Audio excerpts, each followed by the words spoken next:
What's up, everybody? OGP back with you for the 10th episode of the Voyage to the Bottom of the Barrel. Let's, without further ado, get the gang all in here, everybody. This is going to be a fun episode. Here we go.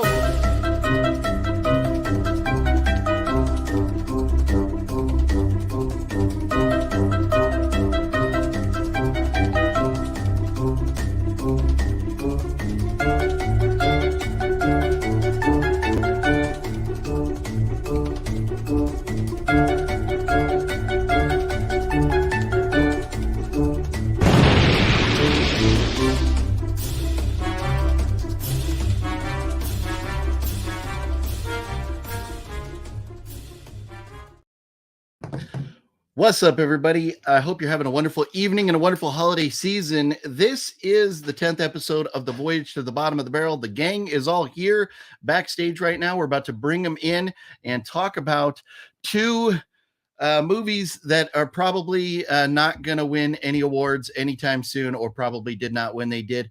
But we will get into those in just a moment here. I do want to note, when we are done with this Voyage to the Bottom of the Barrel later on, a couple hours from now, I'm going to, after the crew's all done and said their goodbyes, I'm going to give my thoughts, and we're going to talk about the Scream 5, 6, whatever, Ghostface Takes Manhattan, whatever you want to call it. We're going to talk about that trailer after the show is over tonight. But here we go. Let's start introducing everybody.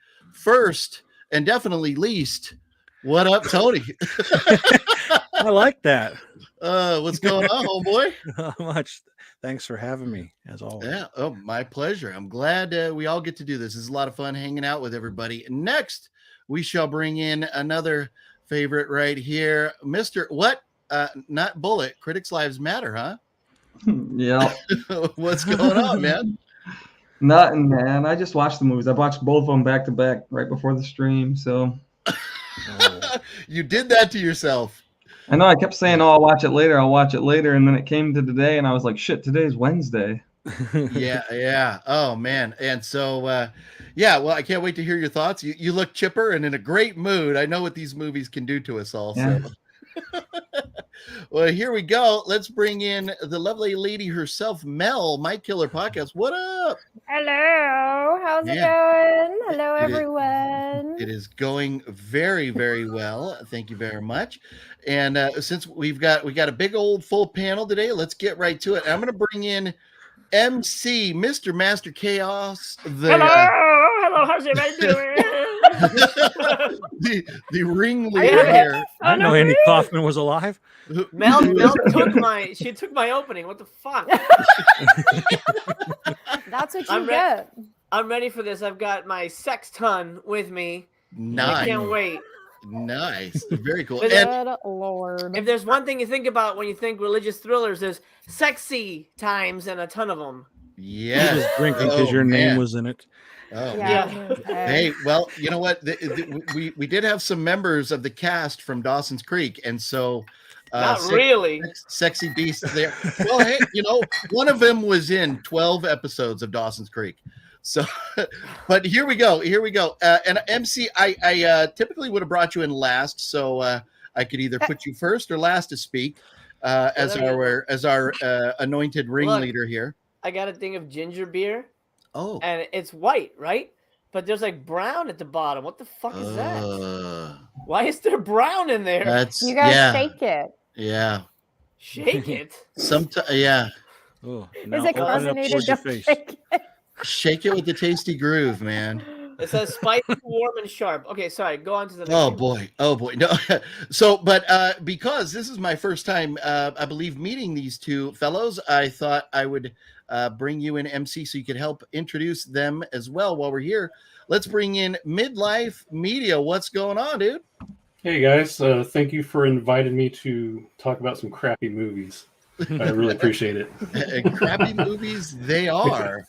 And we'll once we get the whole gang in here, we'll kind of get to know you two, our guests. So the the viewers get to know you all a little bit better. But without further ado, Mr. Lennon Hawk, how are you doing, sir? Hey, greetings. So, brown at the bottom, that's going to describe these two movies. So I'm looking forward to getting into the discussion. There you go. There you go. And so, well, MC, you, well, I don't know if we want to spoil or spill the beans on how our decisions are all made and everything, but you had mentioned to me about our two guests here. Any story or background into why these two fellows?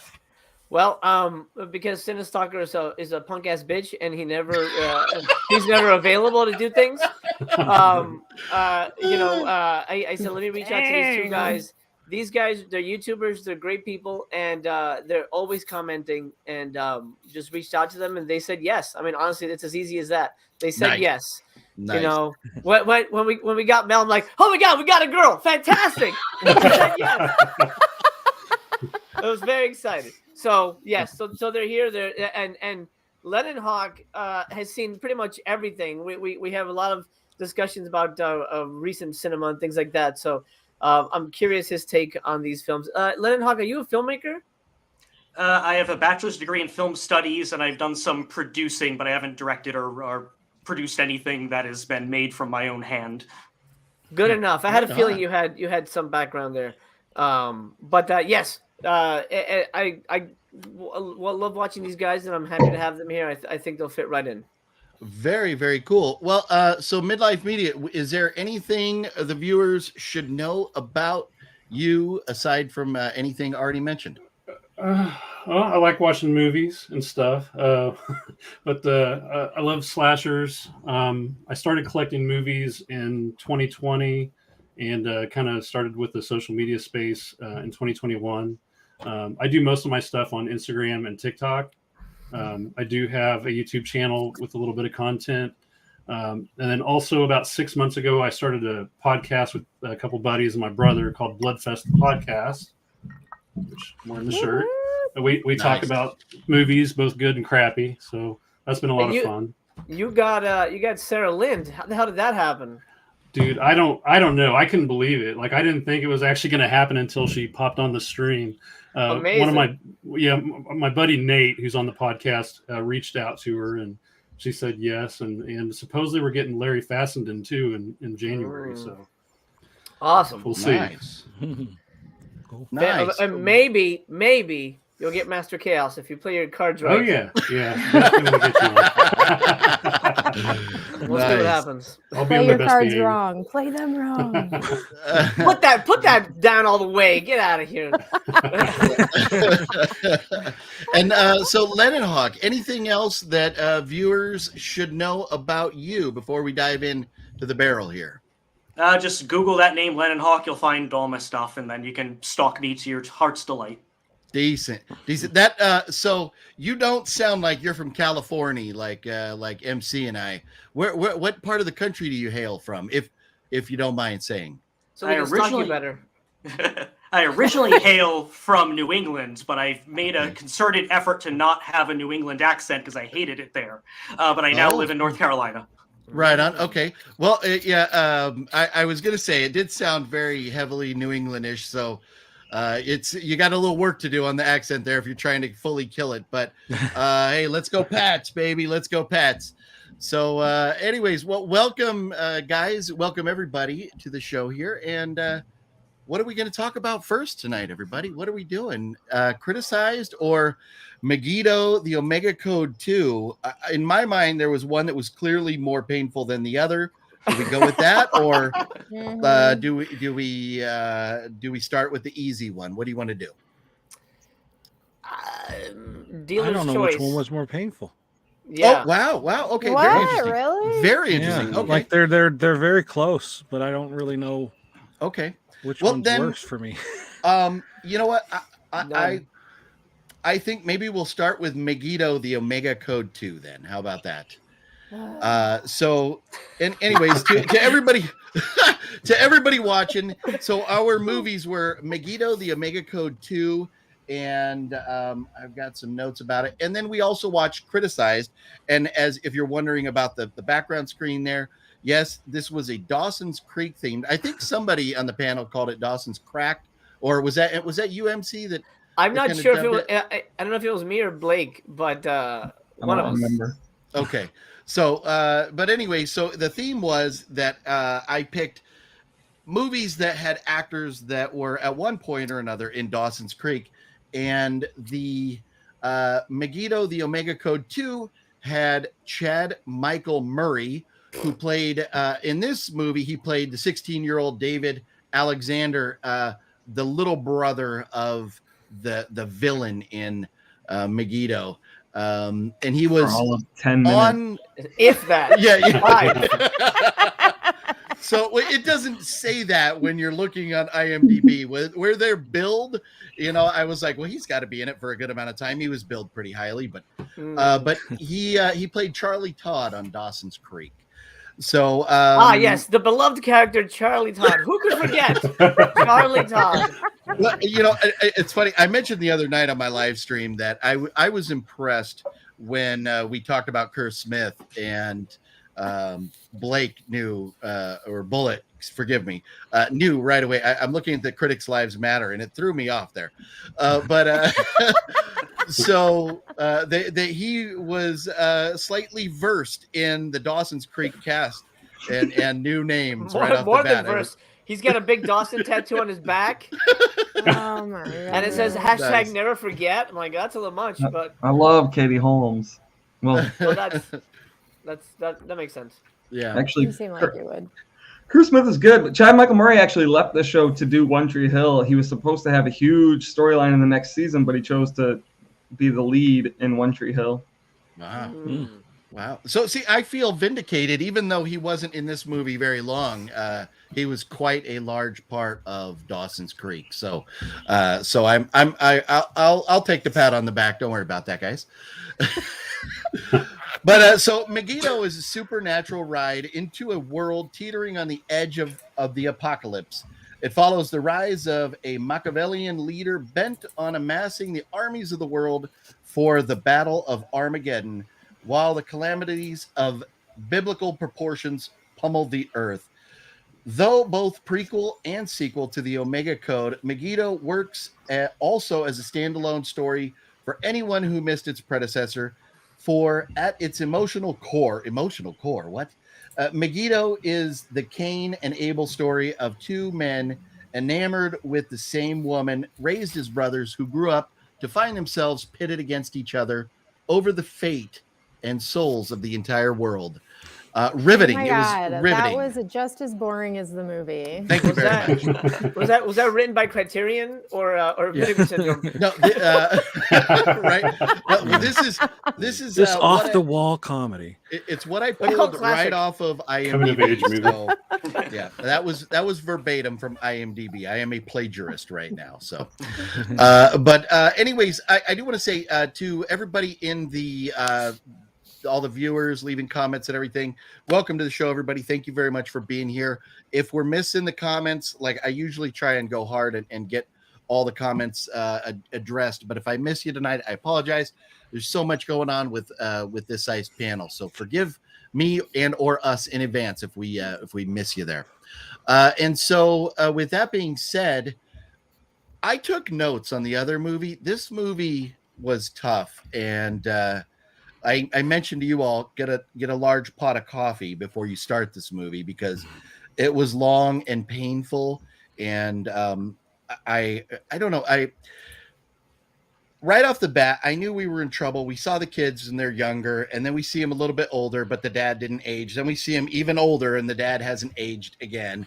And so I'm like, oh no, we're in trouble. And then we kept kind of like this dramatic prelude to what we thought was going to be an epic battle. And there was parts of this movie where I was like, this is really well done. This is pretty amazing. And then we get into the epic battle, and it was like Trauma meets SRS or something here. It was very chaotic, and the effects were horrible. So it was tough to get through, but it wasn't nearly as bad as some of the other things that we've watched on this channel. And on the Voyage to the Bottom of the Barrel here, but it was long and it was boring, and That's really all I want to say about it. Now I'm curious to hear everybody else's thoughts. We will start with we're going to put them right on the spot here, and we're going to start with our guests and their thoughts before we head back around to the OG panel members here. So Midlife Media, if you would, what were your thoughts on the Omega Code? I can't believe it was a sequel or a prequel to begin with. I've never even heard of it. It's definitely not something I would have watched on purpose. That's for sure. I mean, it had some good people in it though, like Michael Biehn and R. Lee Ermey, although he was not in it for very long. But awesome CGI, yeah, that was some good stuff. They really love to use like lightning effects that looks craptastic. To say the least. That dragon though, that shit was tight. Oh my It was one of the god, best dragons I've ever seen. I've seen better PlayStation 2 games, so I don't know how to say that. But yeah, it kind of jumped around quickly, through the years, and like you said, the dad didn't seem to age.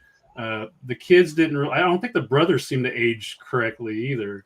No, because it jumped ahead like 10 years, and the little brother should have been like 12 or something, but he was definitely not 12. Yeah. So that didn't make a lot of sense. But yeah, it was a piece of crap. So I didn't enjoy it. It took me, I think I paused it and took breaks like 6-7 times before I finished it. So I think it actually took me like 8 hours to finish it. So. Oh, Oof. the agony there. Yeah. Oh man. All Yeah, right. That's all I got to say about that, I think. Okay. Well, Lennon Hawk, your thoughts? This was basically if Roland Emmerich directed Omen 3, The Final Conflict, was my basic thought.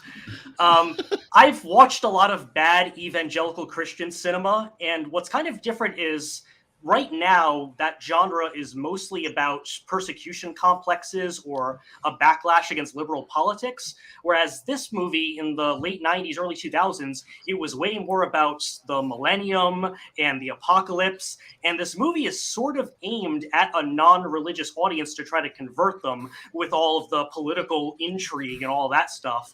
But my main takeaway is that Michael York went so far over the top that he was in the stratosphere. Like, this was around the time he was in the Austin Powers movies, and I think he was still keyed into that. So the movie was occasionally unintentionally humorous, and I like that. And the production value is still better than the God's Not Deads and those kind of movies that came on with the PureFlix angle. But to call this a movie is generous. Yeah. Yep. Oh man. Yeah. Right on. Yeah. No, that's. I didn't. I knew we had the religious elements and aspects of it, but it was just it bored me so much that I just didn't even add that up. So I love your thoughts. That's awesome. And so, MC, would you please grace us with your reaction to this flick right here? I'd be glad to. Okay. I'm gonna read my notes because there's a lot of stuff I want to mention. I don't want to forget anything. All right. This Antichrist thriller is so heavy-handed that I'm not sure how it doesn't collapse under its own weight, but it certainly packs a punch with one hell of a cast and a serious lack of self-awareness. That's a main problem I had with this movie. It's not aware of how stupid it is, and it thinks that everything it's doing, oh my God, he's taking over Israel or some shit. I don't know what the fuck's going on. I had no idea. None of this made any sense to me. But I did see this in theaters, believe it or not, back in the day. Wow. I don't know where everyone God. stands religion-wise. I grew up Catholic, then I grew out of Catholicism. So this was sort of a big deal back in the day, Omega Code and all this stuff. And when the movie came out, I think I saw it with a couple of friends, and I honestly don't even remember what we thought of it. I'm pretty sure we didn't like it, but it was a big deal at the time. I certainly don't like it right now. So the way I broke up my reviews, I basically did a list, just stuff that came to mind as I was watching the movie. A couple interesting things I want to mention.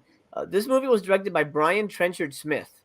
hopefully most of you know who that is. But this guy, he's directed some amazing movies: Turkey Shoot, BMX Bandits with Nicole Kidman, The Quest with Henry Thomas, Dead End Drive-In, which is a really fun movie, Night of the Demons 2, which is not terrible, Leprechaun 3 and 4. That's more Mel's kind of wheelhouse of bad movies. I love But, Leprechaun 3. Yeah, Leprechaun 3 I like. Oh, I like okay. Leprechaun 3 a lot. It's not bad. This movie makes you appreciate it even more. There you go. So an amazing director behind the camera, at least somebody who we know gives a shit. And that's why I think this movie has such a really great cast. Let's talk about the cast real quick. This movie has the world's weirdest Dracula, Mr. Udo Kier. You have Franco fucking Nero in this movie. Fuck yeah. He was Django. You had Django in the movie. Holy shit. David Hedison plays the dad. He was the original Fly. He's also my favorite Felix Leiter in License to Kill. He's awesome. So it was fun to see him pop up in here. Obviously, Michael York, Logan's Run, Michael Biehn. I need to tell you where he's from. Harley Ermey, Full Metal Jacket. Holy shit. The casting director certainly did their job. His or her, I'm not sure who it was, but they certainly did their job in packing the movie. And you could tell that Brian wanted to fill it with as many cool people as possible. I have a list of problems I had with the movie, but I'm going to save that for my final thoughts. All I'm going to say is this movie felt at times, I'm going to be honest, and you're probably going to hate me for this. I watched it while I was playing Ghost of Tsushima on PlayStation. That's an awesome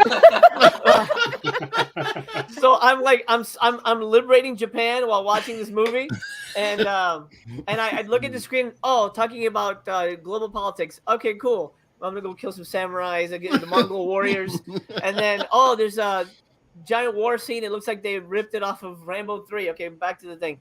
So I didn't pay 100% attention to the movie, but at the same time, I don't think the movie demanded my 100% attention. So at the end of the day, whose fault is it?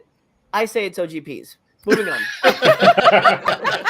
Well, and I'm comfortable giving you a pass, being that you had already seen the movie at one point or another in your life. So, and it's hard. It's hard. I think we've all talked about this before, where you're watching these boring ass movies, and it's like your hand just automatically goes to your phone to kind of like start scrolling or whatever. Sometimes you can't help it when they're this bad and boring. Yeah. So. And I didn't want. It felt like it was like a game of Risk. I don't get. What? Oh no! The Chinese. We need the Chinese as rockets. What's happening here? This is supposed to be like the Antichrist. I felt like I was watching like Patriot games or something. Like there. Where's Jack Ryan? What's going on? None of it made any sense. Why did we have to see the characters growing up? Well, I'll get into all that. But right on. Awful. Nice. Well, all right, Mel, follow that up. Okay. I will agree. It did have a great cast. I was super excited to see all of those people in this movie. In the beginning, it kind of had me a little bit with the little boy who tried to light his brother on fire. I was like, oh, like the whole time, just like his little feet. Yeah. Saving his little feet. Yeah. And then the maid came in and the little boy turned around and looked at her. I was like, best fuck you look I've ever seen in my life. So I was like, wow, this movie isn't going to be half bad. Then 8 hours later, the movie's still on. After the 5th time the boys grew up, I was totally done with this movie. It was so boring. It was an hour too long. They kept pushing this weird love story in between David and Gabriella, but you could tell she gave no shits about David. It was all one-sided. And then when she was dying, she was just like, let me die, whatever. I was really disappointed in that. It was super boring. That's all I'm going to say. I was bored. Who cares?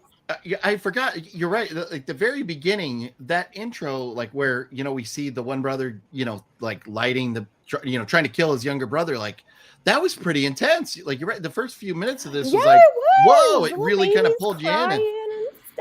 And then, man, it was all downhill from there. Yeah, it truly was. Well, Mr. Critics Lives Matter, would you let us know your thoughts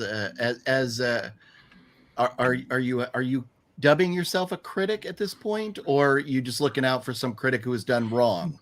That's more in reference to the other movie, but Okay. This movie I had seen before, like when it first came out, because I too was raised in like a super religious conservative family. Hell yeah! What up, bro? High five! Why? So like, I'm pretty sure I watched it with a bunch of friends. I went to like a Lutheran school my whole life, so and this I don't remember anything about it, and I put it on because I had to watch it again. Thanks OGP. You're welcome. And I love the cast. I love Franco Nero. I love Michael Biehn. I mean, Chad Michael Murray, whatever. The Dawson's Creek aspect, whatever. You know, I guess. But the time jump did bug me. Like the kid was an infant, and I think the other boy must have been like 10 or 11 at the time. They're like the same age yeah. by the end of the But movie. I'd say he was like 6. like it says that Chad Michael Murray plays the 16-year-old David, and what's his face is supposed to be 21, which would make him like 6, 7. But he looks like he's 30. What do you Yeah, I mean, like, what the fuck is this? And then I didn't even catch the transition between the middle age, like the teen 20-something version to the other version. All of a sudden, they were like different, and I was like, I mean, I might have looked away too long or just been too high. I don't know. You missed a couple transitions in there. But it was just not a good movie. Franco Nero couldn't save it, and he's not in it enough. Michael Biehn was great casting for older Chad Michael Murray, though. Like I was like, yeah, he could play older Chad Michael Murray. That worked. Yeah. But other than the cast, this movie was shit. This movie was just so dull and boring. And then the end, when they have him be like Satan, Beelzebub, and he's like this stupid little winged demon thing. Like, what is this? And I didn't like it. I didn't think it was the worst. It became How to Train Your Dragon. Yeah.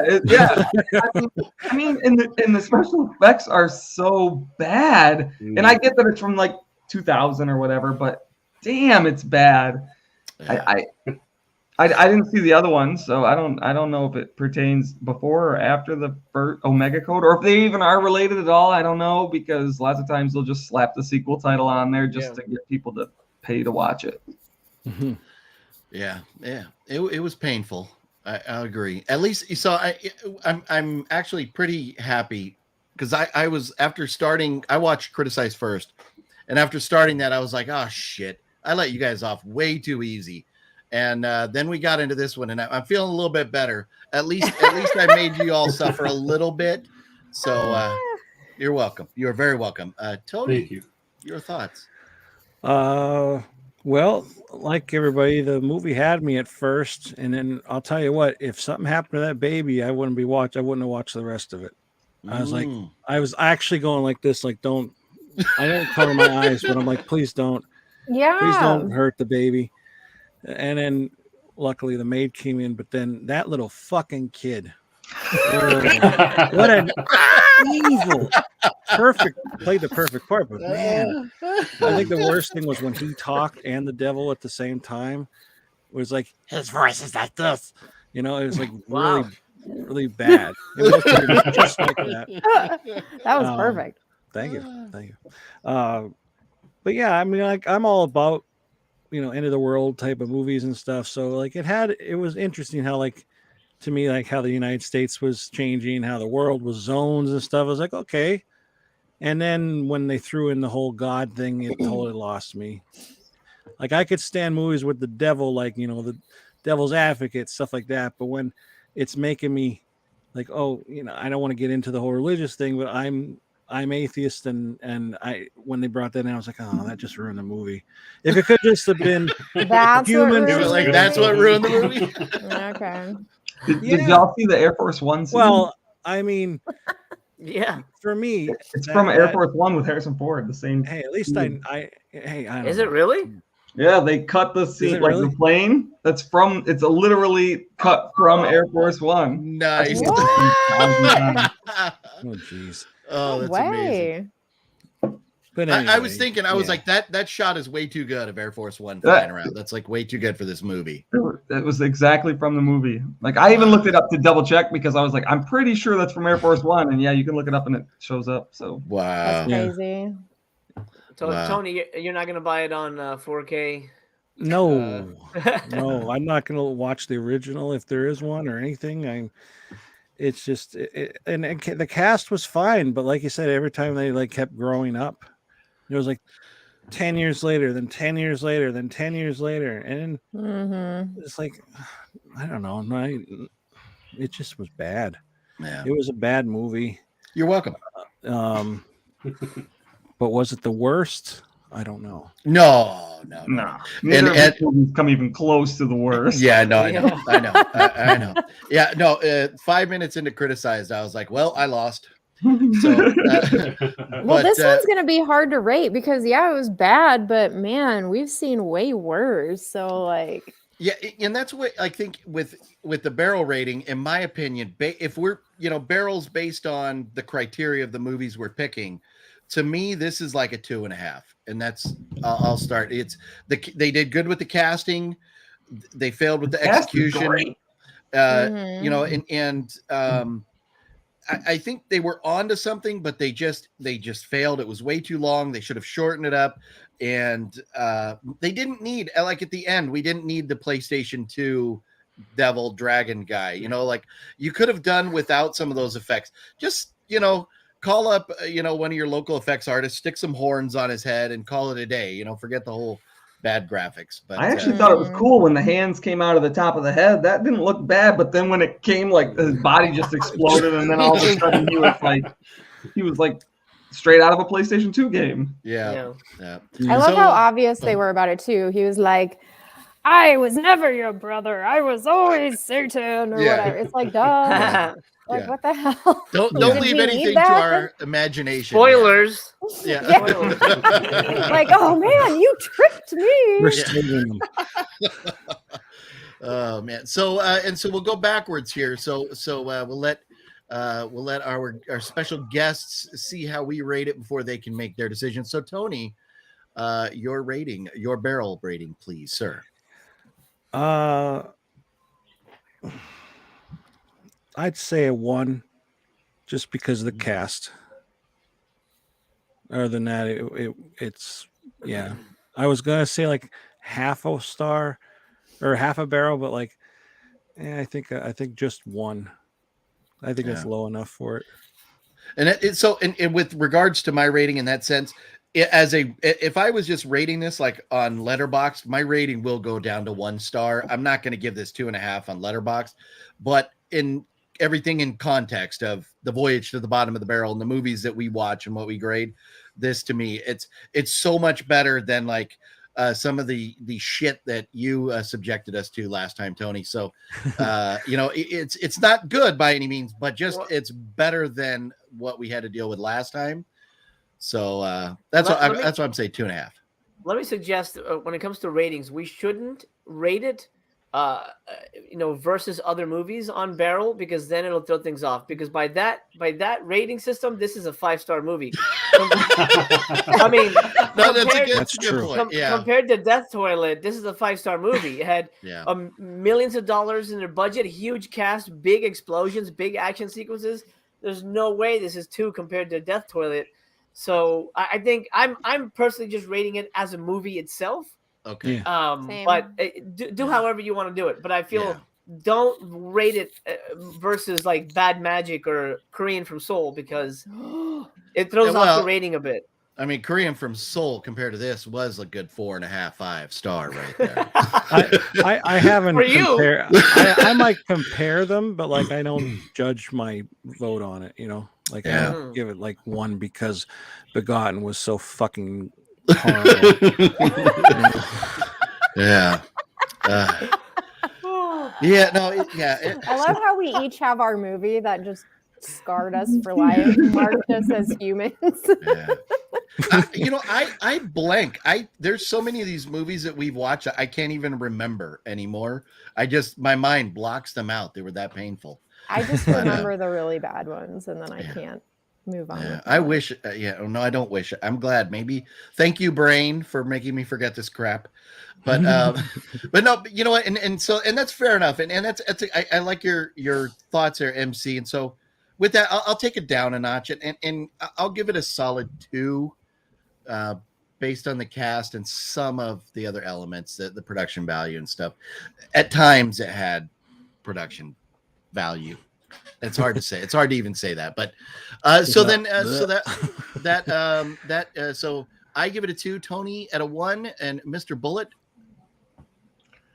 Okay, I gotta specify now. Every movie on here that we've done, 90% of the movies on my Letterboxd will just be a half star. So I rate differently on here because I have like a whole. I consider this like a Voyage rating. So Yeah. it's its own rating system. But this one I would give a 2 because I refuse to rate a Franco Nero movie less than a 2. That guy is a god.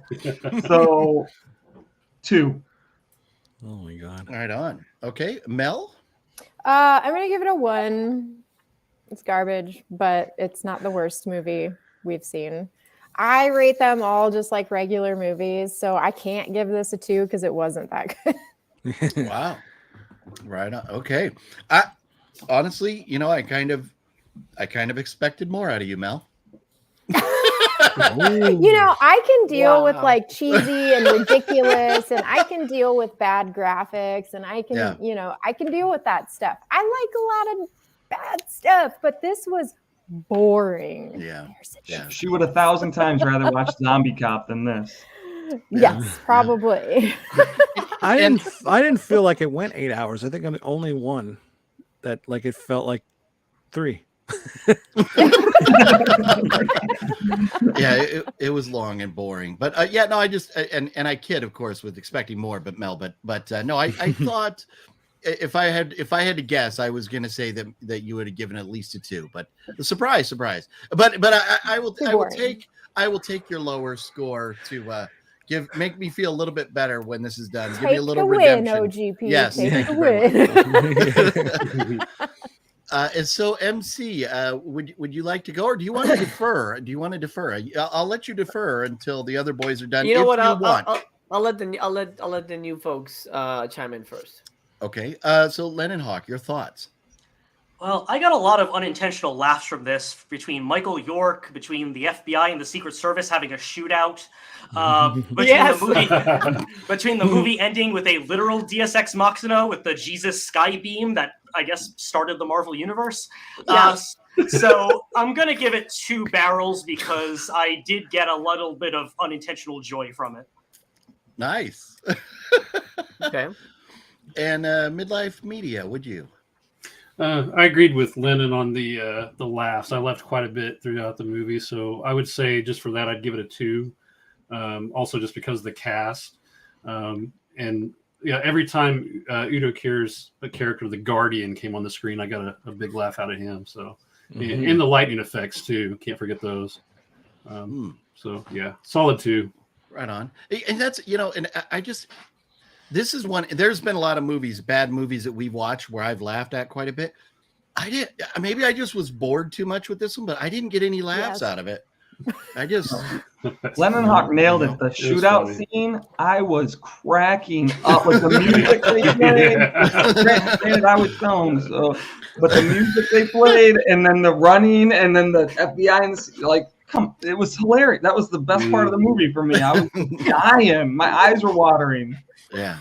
The helicopters storming the castle there. Come on, get the fuck out of here. That's some crazy shit.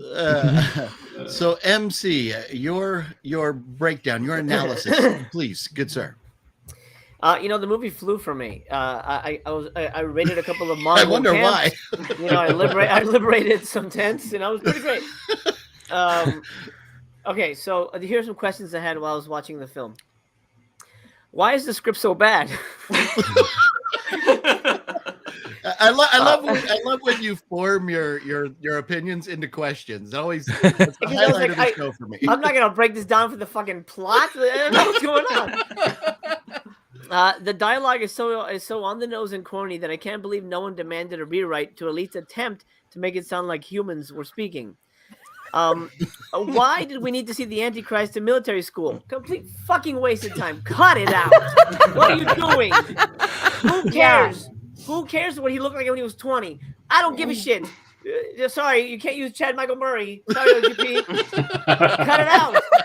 Those were also the scenes with Franco Nero, though. We needed those. We needed those. That's true. But make him something else. Make him the Antichrist. Yeah, that would have been amazing. But anyway, I saw a whole bunch of like tank explosions, and I started to wonder if they ripped off footage from Rambo 3, and now that apparently they grabbed stuff from Air Force One, maybe they did. Maybe they stole footage from other movies, because there's a lot of action. And the third act is pretty much all explosions and tanks, and that's a lot of money. That's a lot of setup. That's a lot of production value. That takes a lot of work. Compared to two dudes screaming at a toilet, I mean, it's a 5-star movie. You know? So, did they shoot all that? I don't know. There was a lot of stock footage, obviously, but anyway. I feel like I'm watching the religious version of Star Wars Episode 1. Because there was all these meetings and people, they're having like Senate meetings. Like, what's happening? When is the fun thing's gonna happen? What is this? I didn't get why there was such a stress on the geopolitical thriller aspect. I felt like that was the wrong direction to take. I know religious people made this to scare people into thinking, oh, we need Jesus. Like this thing in the beginning with the baby. Religious people will go fucking hard to scare you into believing, oh, the baby's gonna die. Oh man, you gotta believe in Jesus, or that little kid's gonna burn your baby. You know, they believe that shit's gonna happen, man. So, but why turn it into this weird, like, boring mishmash of West Wing meets 24, but not as interesting as any of that? I don't get it, and I think it was the wrong decision. I think that's what really would hurt the script, is that focus on all the politic crap. How can a movie with so many explosions and gunfire be boring? This movie, you nailed it, Mel. It's super boring. Super boring. It's so dull. Like, I couldn't even give a shit about anything that was going on. to the point that a scene would end. I'd be like, what's happening? What's going on? What? I don't even know. Did they talk? I don't know. I don't know what's going on. And I didn't care. I went back to saving Japan. But anyway. So the Antichrist is a dragon? That doesn't make any sense. I mean, I guess he's supposed to be Satan. That's what Satan looks like. That's what I took away from it. Me too. A thick neck bodybuilder dragon. Okay, great. If God could at any time kick the shit out of all the bad guys, what the hell was he waiting for? Right. Dude, same. So many people had died already. And then, the dragon is out. Jesus, come on, bro. Well, I know why. Why? Fuck you, that's why. Oh, exactly. Right. Exactly. So at the end, it's like, oh man, Michael Bean's about to die. The world's over. And then Jesus, was he like, I don't know if he was fucking like binge watching Bridgerton or some shit. He goes, oh shit, what's happening on Earth? Oh crap. Lightning bolts of whatever the hell. And then he saves everybody. Fuck that. Stupid. That's bad writing. It's stupid. I agree with Lennon Hawk's thought there. Dumb. Lastly, what exactly was the Omega Code? It's never mentioned. Thank you. What the hell is it? What is the Omega Code? What is the Omega Code? No idea. I remember seeing the first one. I think Casper Van Dien is in it. Oh. What the hell what is the Omega Code? There's no codes. No one's tracking shit down. No one's looking at like Picasso's. Oh, there's a code in Picasso that says that the Bible was written by aliens or something. Nothing. No Omega Code. Stupid. However, I'm going to give it 2 barrels because I feel it tried. It tried as hard as it could. And I can't blame Brian Trenchard Smith because he was probably handed the script. A director's got to direct. And, you got to pay your bills. Hey, he could say he got the work. You can't give it 2 barrels because you got to pay your bills. Yeah, because my rating is 2 barrels is poor. I think the movie's poor. I don't think it's okay, and I don't think it's ass, trash, garbage as our buddy Bulleit Blake over here says. So 2 is in the middle. It needed work, but it wasn't absolutely the worst thing I've ever seen, which is going to be my first choice for season 3. I'm just saying that right now. Oh man! Oh, I couldn't even watch 10. I couldn't watch 10 seconds of what I'm going to make you guys watch. Season 3 or like season 2.5. I'm saving it for season 3. Oh wow! I think it's a winner chicken dinner, and I want someone else to have the crown this season, so I'm pulling my punches. Oh man, God help cocky. us. I am. No shit. You know what my wife calls me cocky all the time, so you know. That's my middle name. All right, moving on. What's the next movie? So now and it wasn't nearly as painful as some of the others, but this one, this movie Criticized might be one of the, if not the least painful movie in my opinion that we've had to deal with altogether. But you know, and while I talk about it, I'll actually. I failed because I meant to like put up some pictures and stuff of Megiddo, but I didn't. So whatever, suck it. Suck it. So Criticized. So here we go. Let's move. Let's see. Boom. There we all are on that side. So Criticized 2016 film. And hold on. You're mispronouncing the title. Oh, I'm sorry. We watched Criticized. We watched Criticized. Yes. So. I'm sitting there and I'm looking at it going like, is that spelled wrong or am I an idiot or what?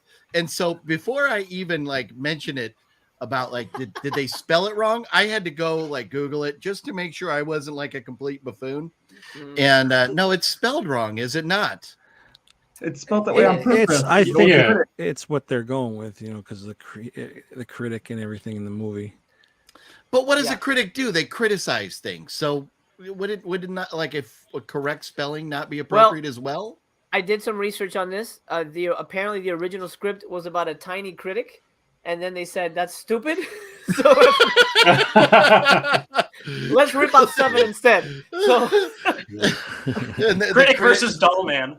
Exactly. Yes. Oh, God. Oh man. So there it is. So Criticized 2016. 1 hour, 26 minutes long, starring Kerr Smith, who played Jack McPhee, who we all know on Dawson's Creek. He played William Reynolds in Criticised. He was the villain, spoiler alert, in this film. And this is the most vicious killer of the 20. And I had to go actually do some digging to get this description, because their description says the most vicious serial killer of the 21st century.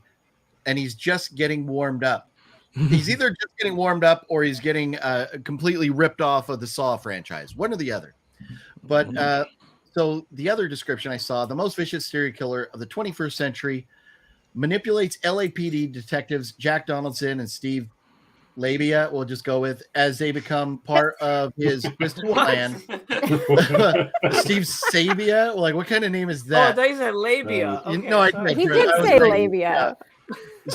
So, seeking revenge against the world's ignorance of his self-proclaimed filmmaking brilliance, his gruesome crimes, and what's with the theme of Dawson's Creek people wanting to be movie makers?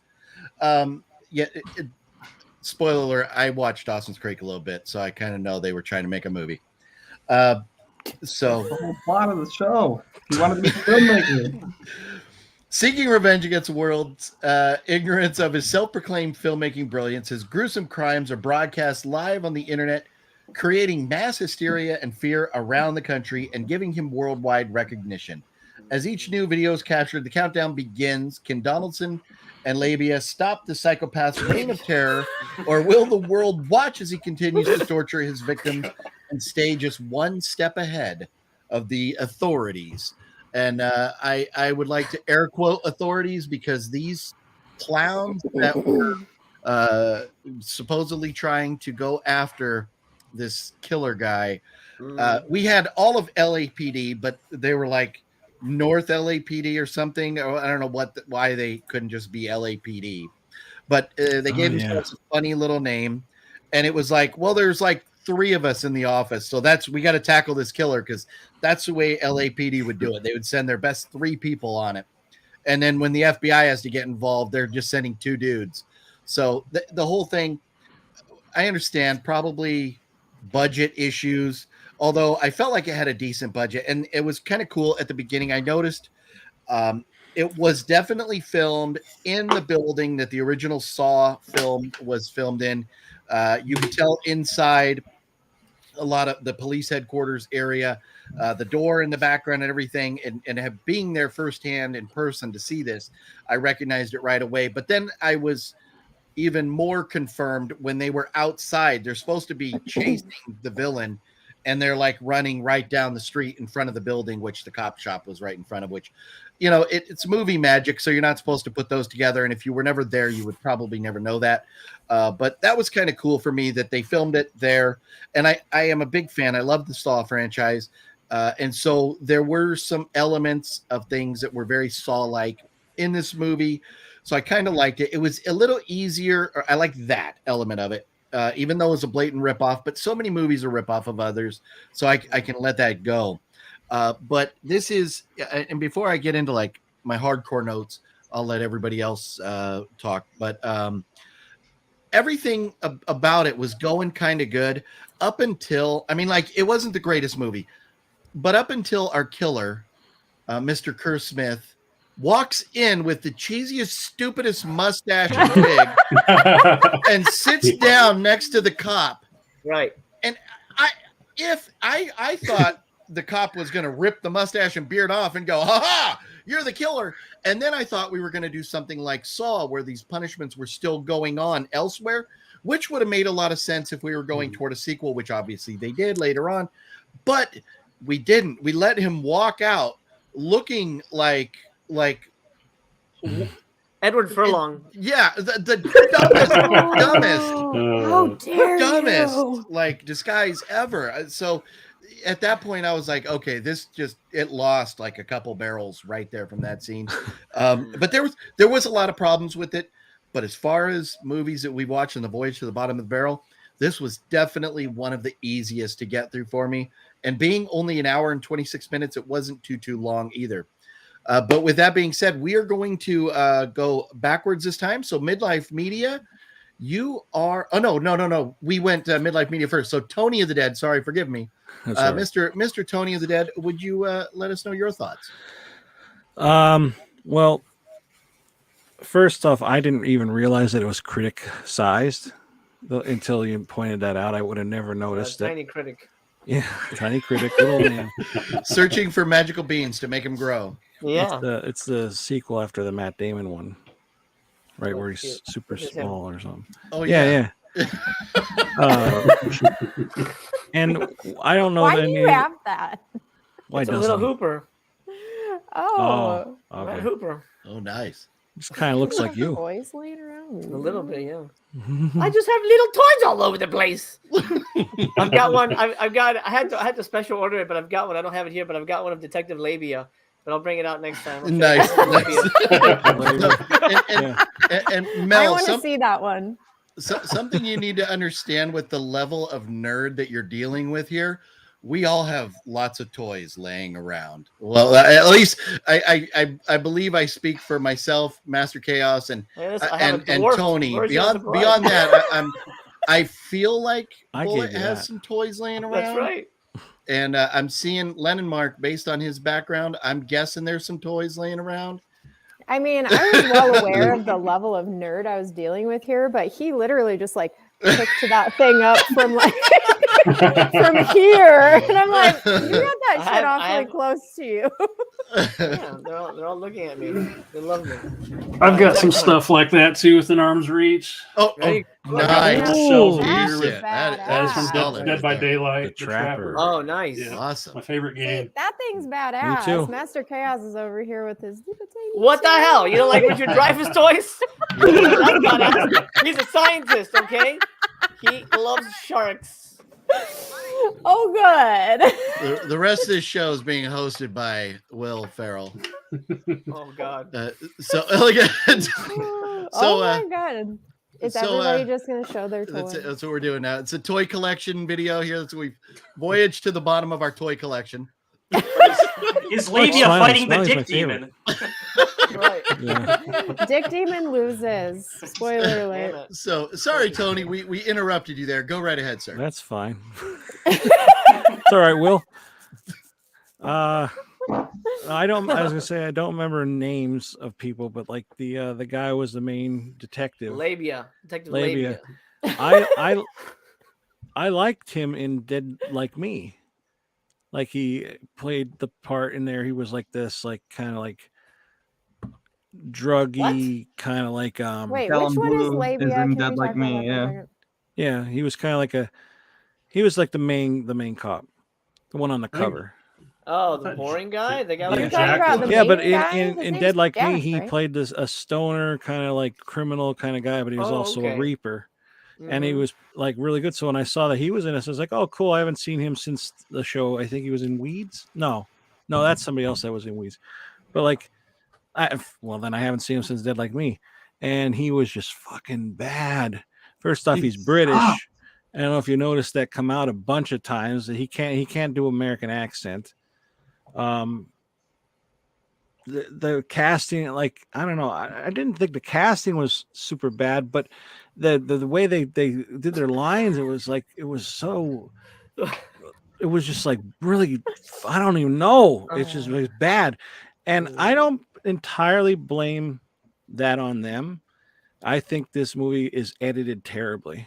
There's Mhm. parts where like they're talking and they just like you could tell they're going to their next line and like this and then I don't know, it's just so stupid. There's two things at point that I couldn't stand with that cop. She gives this whole speech to him about whatever it is, because honestly I honestly forgot what I was watching after a while. I totally forgot what's going on, what killer. I honestly forgot. And she's explaining this to him and he just goes, okay, and he leaves. Yeah. I'm like, what the fuck? And he does that thing where he's like, I don't know what he says, like, I'm not gonna come back till I find him, and hangs up the phone. And she goes and hangs up. It's like, why do they do that in movies? Like you said that, Master Cass, too, right? Like nobody like says goodbye. They just hang up. Nobody says goodbye. Yeah. And then the worst part was where they are in the killer's apartment, because it's kind of like Seven, also the movie Seven. Mhm. Yeah. Mhm. And which you think would be a good thing. Yeah. But they like reveal like there's all the pictures on the wall of him and his wife and that, and they stare at it for like a minute, and he finally goes, "It's my wife, Yeah. my fucking wife." Yeah. Like all of a sudden, You did a better job than he did. At that Yeah. part. Yeah. it's my fucking wife. You can be in the sequel. Oh yeah. Oh my god, it was so. I was just like, I think I laughed at that one. I didn't laugh in the other movie, but that made me laugh. But like just because it was so bad the way he did it. Right. And I honestly, I've never watched Dawson's Creek, so everybody in both these movies could have been in it, and I wouldn't know.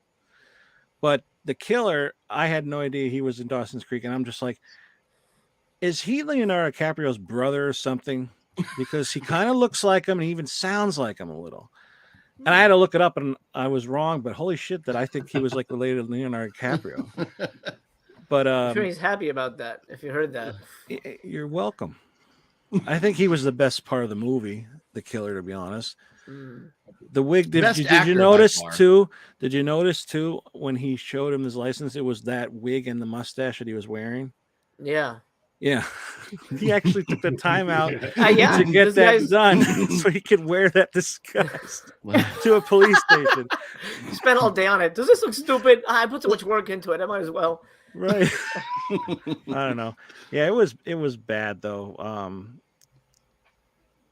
Yeah, I would never want to watch this again. I was upset because I thought that guy was a good actor. Now I just think he's terrible. The main cop. Could have been the director too, you know, and like you said in the editing, a lot of times their timing is really got to be honed in editing, and it wasn't. Yeah, I don't know why they didn't just make him have a British accent. Could have, yeah. You know, like he I don't know, just Well, yeah, if he was that bad at covering it up, just let him have it. It was bad. Yeah. Yeah. In the last movie, the brothers are two different nationalities. You can do it.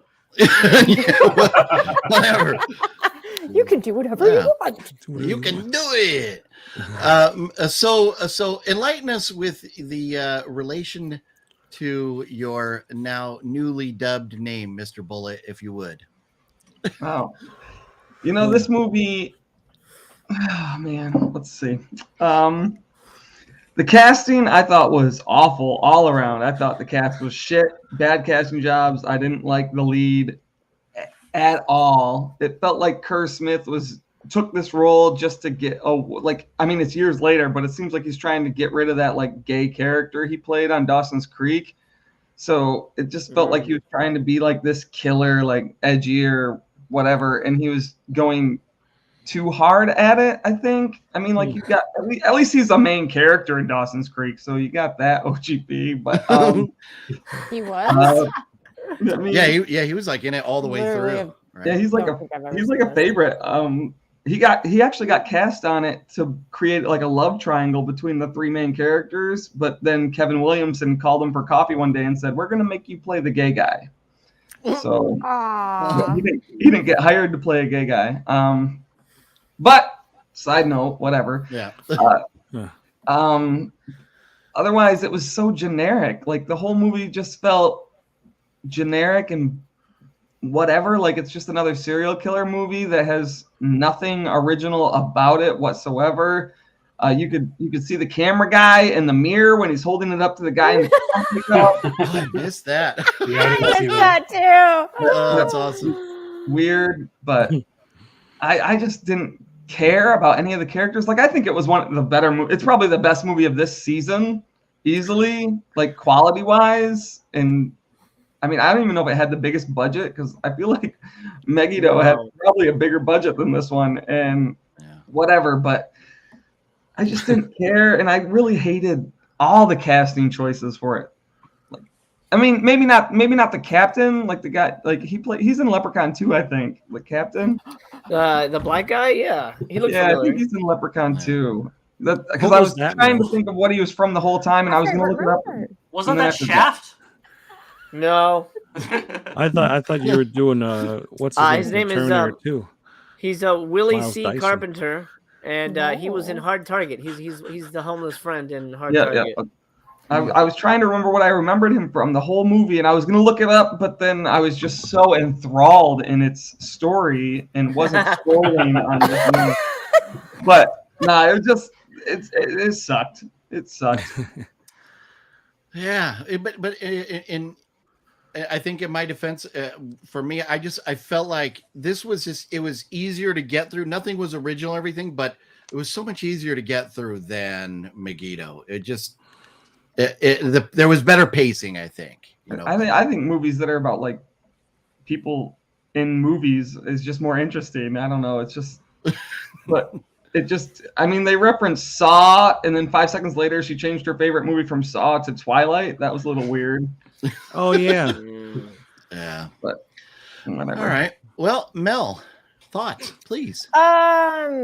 So this movie too was very captivating in the beginning because there's literally like a man being filleted alive. I was like, oh, that's right. Ooh. Yeah, you forget all about that by the end because it's like the best part of the movie. I hated that. Super cool. I felt like it was really well done. But yeah, I felt like that part was really well done, and it was gruesome and gory and all the things that you wanted. And then you meet your main guy. How do you even say his name? Callum Blue? Labia. Callum Blue? Whatever. Labia. His performance was so bad. It kept taking me out of the movie. I couldn't even focus on the movie. I was just like, man, this guy is terrible. I can't. Kerr Smith was the best part about this movie. I feel like he shouldn't have been in it. His performance was so much better than all the other ones, even though like the story around him was ridiculous and everything. Which one's he, the killer? Yeah, he's the killer. Okay. I felt really bad for that one chick that died in like poop. Is that what that was? Oh, yeah. I was like, oh, Yeah, what a Like, shitty way to go, right? Right? I was like, man, that sucks. Dang. But it was funny because at the end, I was so convinced about how bad this movie was. I was like, man, the killer didn't even have a plan. Like, they just busted in there, kicked him to the floor, and that's it. They caught him. I was like, man, this movie sucks. I was like, just because the movie was so bad, I was like convinced the ending was just stupid. So therefore, when it went on and he started talking about the sequel, I was like, oh, wow. It surprised me like this much. The movie was so bad, the ending actually surprised me this much because I believed that it was going to be that bad, that it was just like, oh, they kicked him over, shot him in the shoulder and arrested him, and then the end. But it was loads better than the other one. It wasn't as boring as the other one. It actually kept me like watching and enthralled in it just because I wanted more of that first kill. We didn't really actually get that really throughout the rest of the movie. It was like they blew their load in the first one and then fucked the rest of the movie. Yeah, exactly what I was going to say. Took the words right out of your mouth. Oh, no. Oh, sing me some Mila. Anyway, okay, I'm done. So MC, you are up. Well, good news. I looked this up. There is a sequel coming in 2023. Wow. Kurt Smith will continue his rampage. Apparently, the working title is Megiddo, Criticsized 2. We don't know. Hopefully it'll be good. We'll see what happens. Oh my god. Is Labia still coming? Did Labia survive? God, I hated that guy. Yeah. What a stupid So partner. awful. Labia, he's the cop that died, right? Yeah. Labia? Yeah. So he's like, okay, so apparently everybody loved the beginning of the movie. I hated it. Right from the beginning, I'm like, oh, go fuck yourself in the eyes. This movie, from the first minute, I go, oh, they're ripping off Fincher hard. It's basically like just 4 shots, and they keep cutting to it with like flashes and stuff. And it's they're ripping off the beginning of Saw. They're trying to do something creepy with all these crazy rock and roll cuts and flashes and things like that. I hated that. That felt very false to me. Then the movie began, and then it made sense. The rest of the movie is false. It is basically it is a been there, done that situation. I'll reference to what I say in my review here for Letterboxd. By the way, I have a Letterboxd. You guys can go check me out there. I just crossed. Well, actually, I blew past my 1,000 movies in 2022 goal. I'm at. I think I'm at like 1,030 already. So. Wow. Oh my god! Oh, I've watched nuts. like 170, and I was like, "What?" Yeah. Well, you just got to go hard. You just got to go hard. I can't. I have things to do. What do you do? I have things to do. Movies. I've got 2 children. My wife. I'm cocky, so I do what I got to do. But anyway, okay. So this is I'm referencing my notes now. If someone wrote a step-by-step outline of what a formulaic cops versus serial killer movie would be, this movie would accompany the textbook. This film is probably the most super derivative cops and robbers genre movie I've ever seen. Every cliche in the book is in this movie. The cops, have tumultuous, home life. The serial killer is taunting them. Oh, something about the wife. The whole wife thing, like, fuck that. They're 100% doing. I didn't get Saw at all. I mean, there's traps, but to me, it felt more like 7, honestly. Oh god. So the 2 main guys, the 2 cops, suck ass. Look, they are their main. Like when you said that main guy, that Callum Blue was a real like actor, like he's been in stuff that people like. I'm shocked because he's so bad in this. Like he is the death of charisma. There is no like you look at his face and you're like, stop talking, dude. Go away. Can somebody else talk now? I didn't buy anything that he said. I didn't buy him as a cop. His partner is the type of guy that plays the other cops that get put on the case when the main cops get taken off the case. You're like, oh, we'll take it from here, and then those guys get killed or whatever. But no, so this guy's the sidekick, and we get this like 20-minute scene. We're like, oh yeah, I'm divorced, and my kids live with their mom, and I miss them, and I like, fuck you. I don't give a shit, dude. You did not earn this moment. I don't care about any of this. And then the girl, the computer girl, who's kind of like Chloe from 24, and she's like, "Oh, I'm gonna find you the files." Oh, okay, you know, here tracking. No. All of that felt so false to me. I mean, this looked like a movie. I've shot a movie in 6 days. This looks like a 6-day movie. That all that stuff in the cop police precinct stuff, that's absolutely could have been done in a day or two. And so it felt very small. I did like the scene though when he comes in with the mustache and the beard. He looks stupid, but that's the one time I really liked that actor because his reaction, I was like, "Oh wow, this is a really interesting take on this." This is the one scene where it breaks the mold because after that's been following the rule book. But he comes in and then he's like, "Wait a minute, who let you in? Who signed you in? Who signed you in?" I thought that was great. I'm like, "Oh shit." That's interesting. Are they going to veer off in a different direction? Oh no, he's just going to walk away. Great. But I really liked that setup, and I liked his intensity in that scene. But that's the only time I gave a shit. And no way is this going to get a sequel. Sorry to break your hearts. There's no Megiddo Criticsized 2. But that wasn't real. Unfortunately not. I give them credit for trying, for at least wanting to set up a sequel. But these days it's I mean, I say that I made a movie that I set up a sequel, but it was through a company that makes 60 movies a year, so it's potentially possible. But here, this is an independent movie. I don't know how it was financed, but I'm if they were gonna tease a sequel, I would imagine they would have made it by now. We haven't seen one yet. No. Kurt Smith is okay. He's the best actor in it, but I agree with Blake. I think he's trying way too hard. I'm gonna get them. I'm trapping them.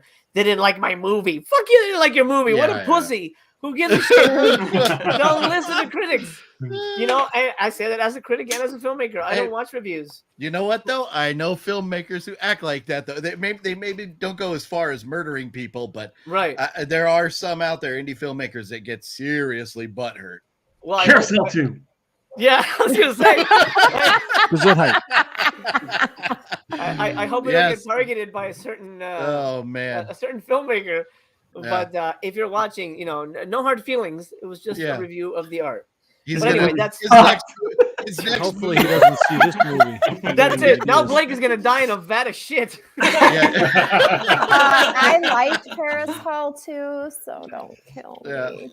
You like Robbie. His next movie is going to be about a YouTube panel that trashed his movie, and one at a time we're getting killed now. Now there's end up on this channel. On the show. All right, that's my initial thoughts. Okay, Lennon Hawk. So I think the premise is flawed. If it's going to be about a director who is killing people who gave his movies bad reviews, he should probably not be live streaming. He should probably be making snuff films like Schumacher's 8mm. Because when I think of live streaming, I think of like Twitch or video game culture. I mean, people have murdered people on Twitch. So just from that, I think the concept was sort of flawed there.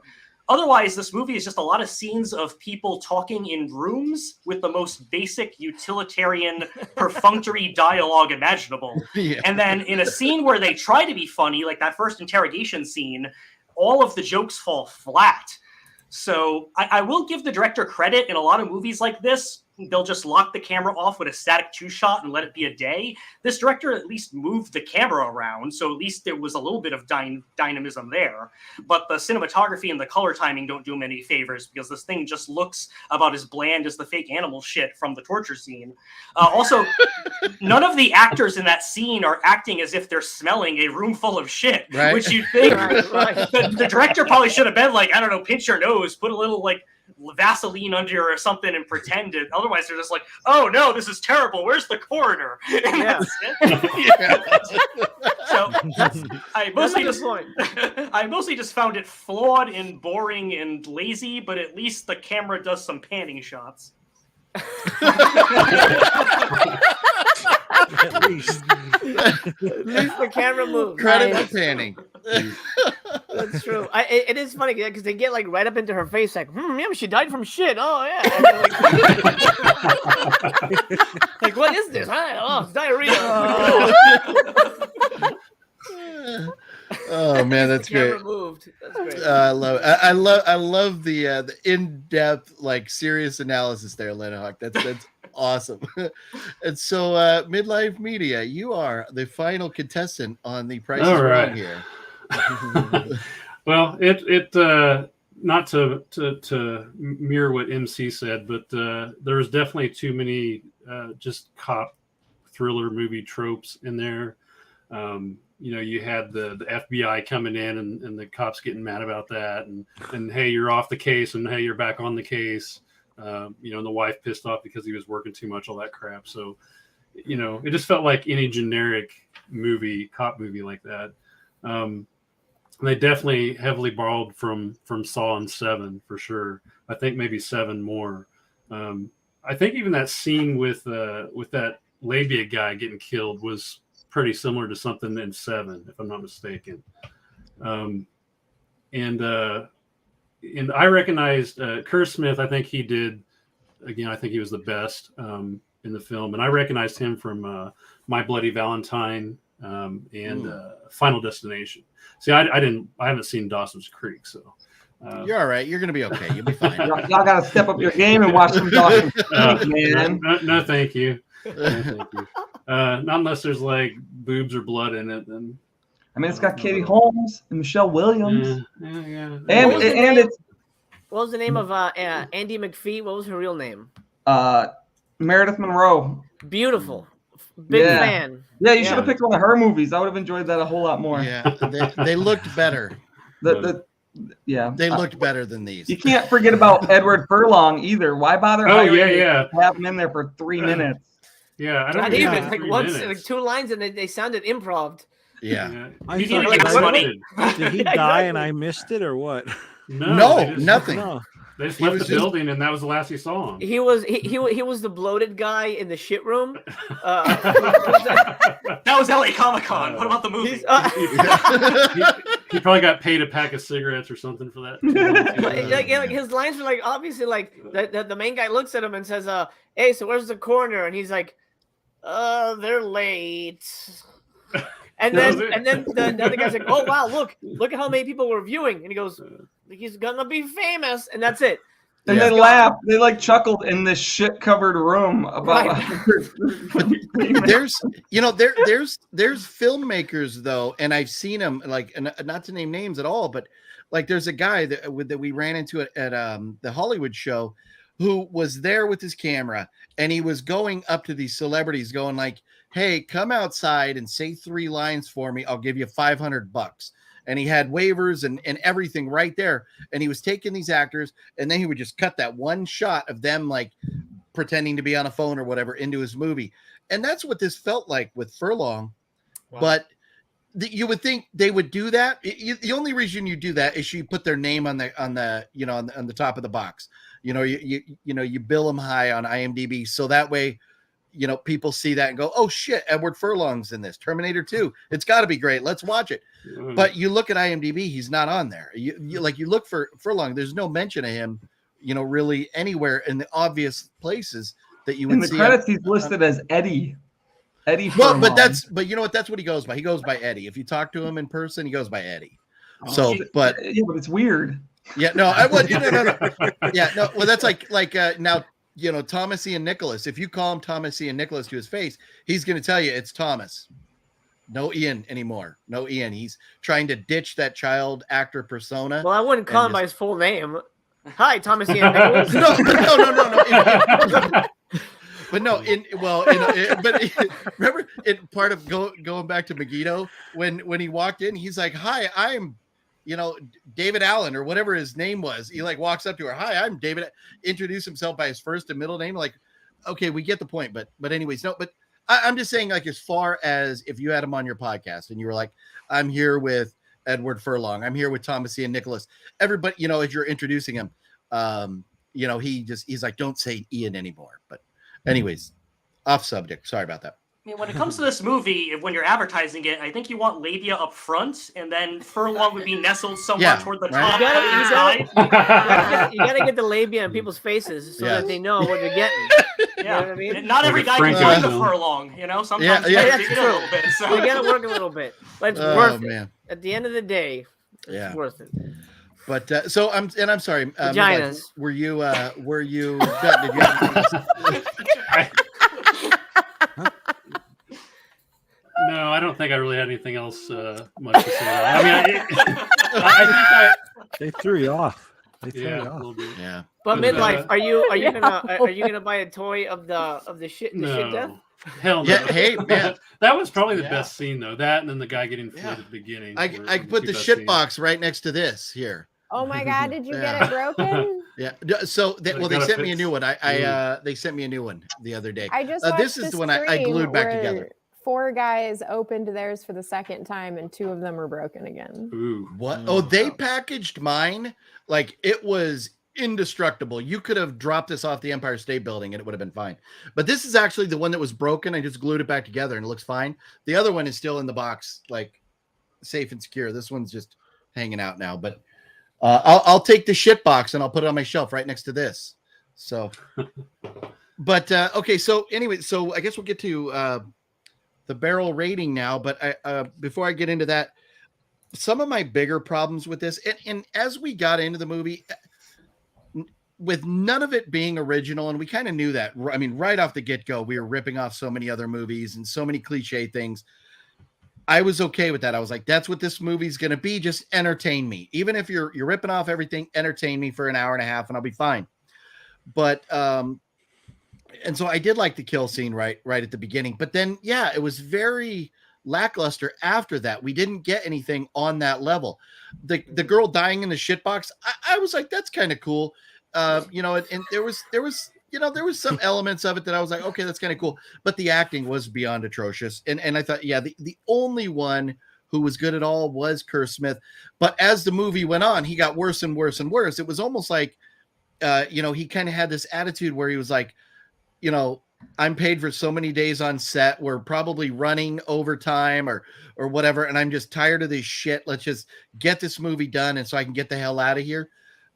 You know, his acting did get progressively worse throughout the movie. And I think that was maybe a reflection of the crew or the director specifically. Maybe he was like, well, that guy doesn't give 2 shits. I'm not going to give 2 shits. And I'm going to, you know, act like, you know, way over the top goofball or something. But did anybody else notice, like when they get the girl and they're talking to the, like a Mexican girl who supposedly doesn't speak English, and they see her and she's so traumatized, and she's going, fuego, fuego, fuego. And like, bitch, you speak English. Like, what are you doing? Fuego.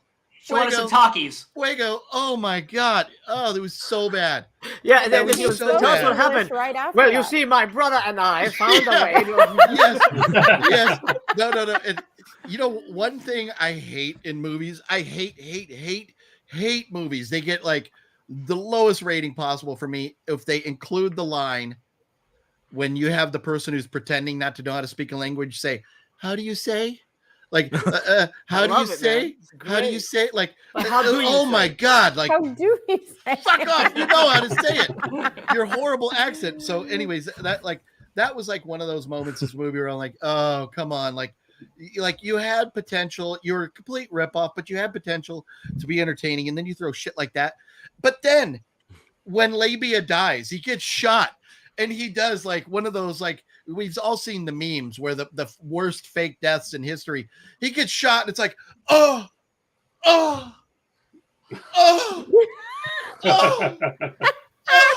have what he's having. And he's just holding his chest, and there's like a little bit of blood coming out. You know, like it was the worst fake bullshit death ever. You know, and we all know that the acting. They put way more money into their like location and their effects, their props than they did the actors. But it was just beyond bad. And then the other guy that's like, you know, he's there and the guy tells him, put this zip tie on your arm. If you got a serial killer and you're in a room and he goes, put the zip tie yourself to this.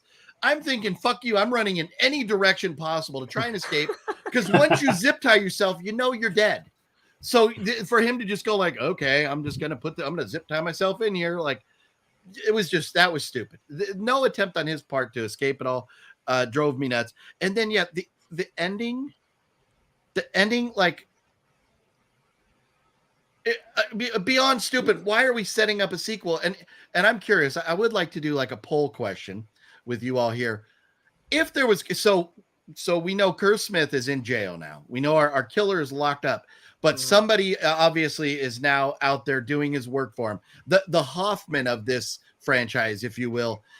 So who is, if you had to say, I would guess that it would be the wife. Oh my God, that's my wife. She's the only one that was with him that survived. A la, son of a bitch, the girl I got autographed on my soft Shawnee poster. Smith. Thank you.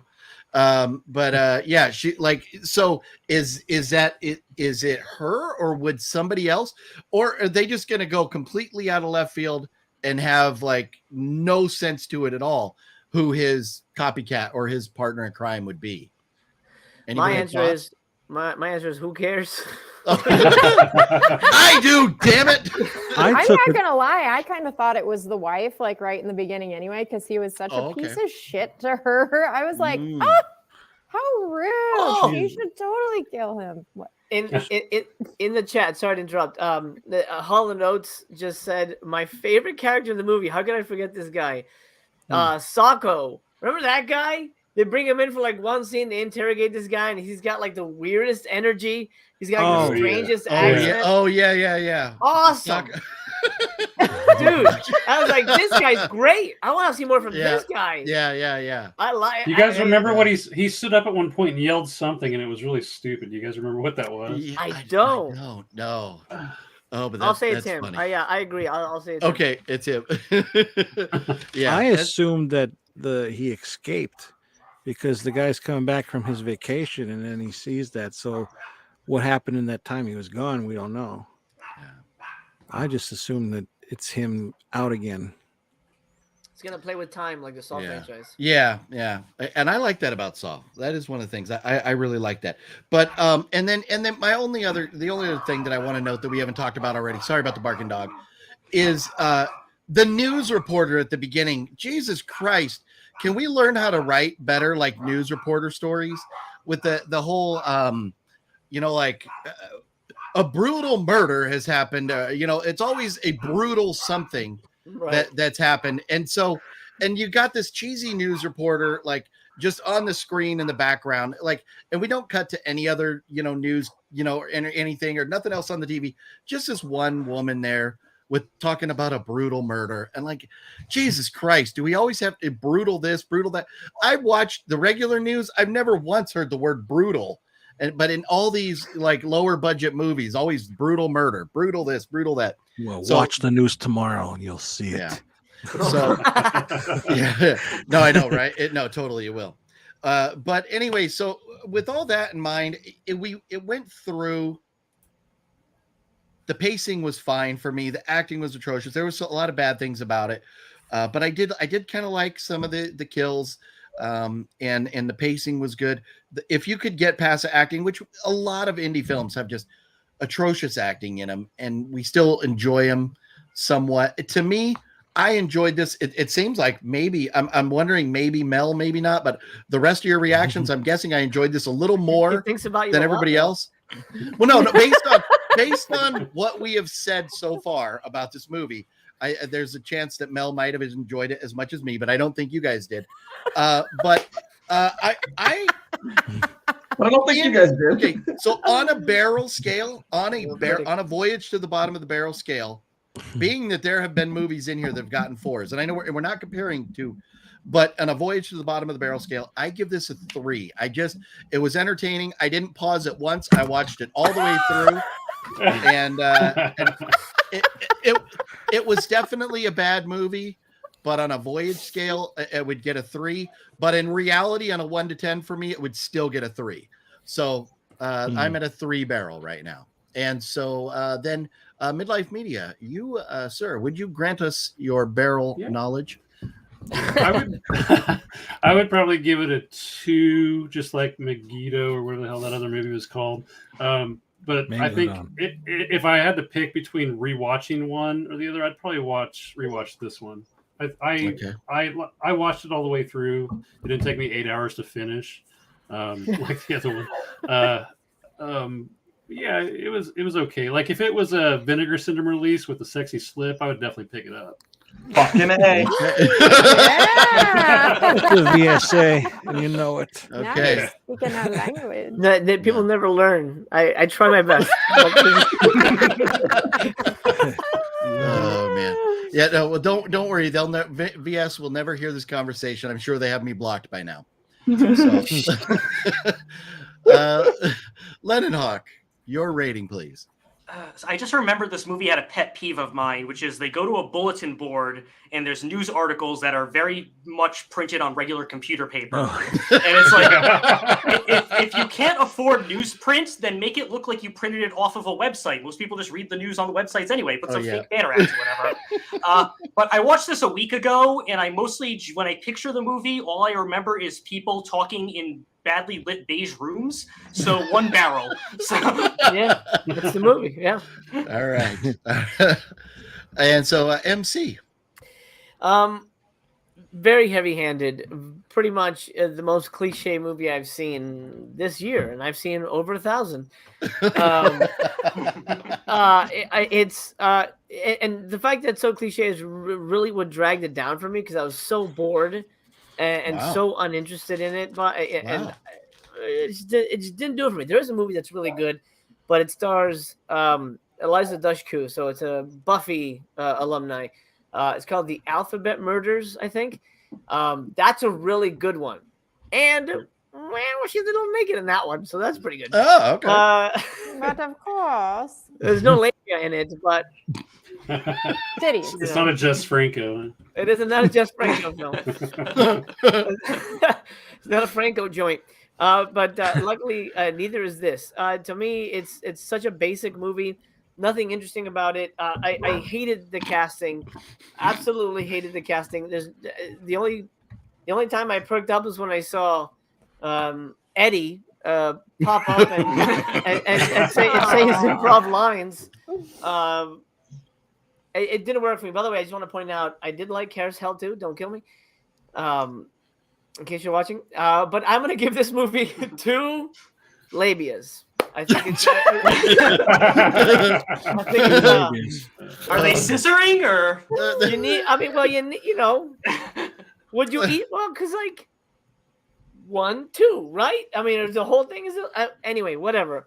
Labia. 2 labias. 2 labias. And We're gonna wind up discussing the female anatomy here. Don't we always? Let's do it. I don't think we get that into it. Yeah. Oh boy. Yeah. I would agree, MC. I would think the 2 labias would be one each half, right? Combining to make one full labia. Well, I am always good. To get when your powers combined, I am Captain Vagina. Yeah. Like, wait. Is labia? No, this is a real question. I am damn Guys, good at making. Welcome to Voyage to the OTBYN. Can we get a diagram? So, is Voyage to the bottom of the stirrups. Is the labia the whole flap, or is it the whole flap?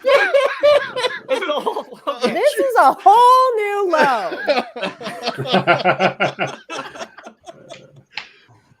Mill's gonna be out of here. I'm sorry. I haven't left a stream yet. You're close now. Okay. Yeah. I just want to get it right. I'm sorry. I want to get the facts right. Yeah. Okay. You're a bunch of kids. You should know this. You probably see it more than a chick does. Well, sure, but I don't like. But is it like the whole thing is that, or is it just like like diagram? Somebody pull up a diagram. Making notes on it, looking at it here. Let's see. Okay, so I think let me go back to my 3rd grade notes here. 3rd grade? I hope you're not looking at labias in 3rd grade. Man, I might have. I probably didn't know what it was though. Well, This is California, at least that MC and I are in, and boy, you see some stuff in elementary school in that sex education class. We're very liberal out here.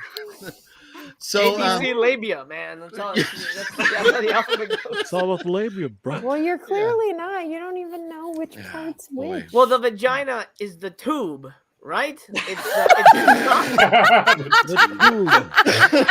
right. I'm pretty sure that's what that means. No. Anyway, it is. I'm pretty sure. The tube. I'm pretty. What is the hole called? Fallopian tube. Next episode, I'll watch blue is the warmest color. No, look, because the He has tubes, kids, by the way. the tubes make the eggs, right? Mel, Oh my you got God. two tubes. They're called fallopian tubes. Fallopian tubes. Yes. All right, let's move on. Mel, tell us about your labia ratings. There we go. Oh, We're gonna take an in-depth look here. Wow. All right, let me show what? Okay, Was yeah. that? What?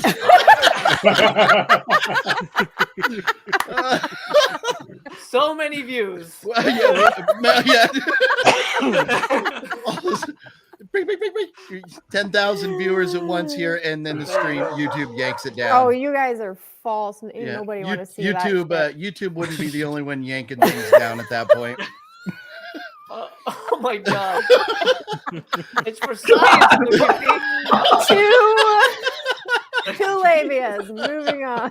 Moving on. Oh my God. Hey guys, we've offended the world's biggest fan of Dawson's Creek and the internet's favorite boyfriend. So I think we Yes. should move on. Oh man. Oh man. Oh my goodness. Yep. Okay. Well. So the all but brief 2 barrels from Mel right there. Yep, Bulleit? 2 barrels. Oh, You don't want to say anything else, Mel, about the movie or fallopian tubes? Any comments on Mr. the detective's labia? I see the mask. The hoodie keeps lowering till Yeah. It's just she's gonna change her name on the screen. Yeah. Looks like I think our biggest problem is that we're gonna have no guests. None of our guests are ever gonna come back on with us again. I wouldn't. Jeez, you're lucky you keep getting guests. Like, this is not what I signed up for. Damn it! I just agreed to watch shitty movies. Lefty, please come on next time. Are you still in there? Still in the This is chat? not the Criterion Collection discussion. Okay, this is the bottom of the barrel. Here we talk about tubes, laps, whatever comes to mind. Okay. Right. Oh man. Anyway, with that being Okay. Mel, Blake, go ahead. all right. I think we can all agree that it doesn't have the creative writing power that Dawson's Creek has. Correct. With that said, this one also doesn't have Django in it, so I'm gonna give it 1.5 barrels. Okay. Wow, I thought this one was going to get a better score than the other one. There's no Django. I need more Django, damn it. Give me Django. More Django! Blake, calm down, dude. You're derailing the stream, bro. Okay. I know. We got to stay on topic here. Yeah, we now got the an agenda. stream We is got a off the schedule here. rails. Oh man, those deviations. You deviant. Yeah, Blake. So, Mr. Tony of the Dead. First of all, I would just like to let everybody know, in case you haven't noticed, Master Chaos did like Carousel 2, so please don't kill him when you're on your rampage. And Everyone but me. Oh, thanks. no, I do believe Mel already announced that she liked Carousel 2, so Genuinely, it's though. just the rest of us.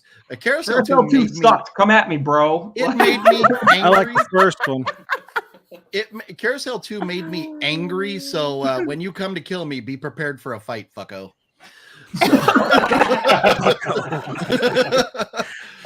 It's But, like fucko. I choose the path of non-resistance. Hey, Brent Mania, bro, thank you so much for the super chat, brother. Thank you very much. Appreciate that. Huge $5 super chat for the channel. Thank you so much, brother. Appreciate it. And then I'm sorry, did we already get Tony's thoughts? No. My mind is in the gutter. So Tony, One barrel. That's it. That's all I'm saying. That's all you have to say. nothing else to say about it. It sucked. I hated it just as much as the other one. Okay. Yeah, but I would probably watch the other one first before this one. Wow. Really? Wow. Wow. Same. Wow. Yeah. Wow. This one was just like What? I You watched literally the forgot other what I one was before this watching. one? Yeah, well, they're 1000%. both equally as bad. But if I had a choice, the better cast in the first one. Django. If I had to, The better cast didn't even save that movie. It was still. Well, I believe it did. hell. It's got Django.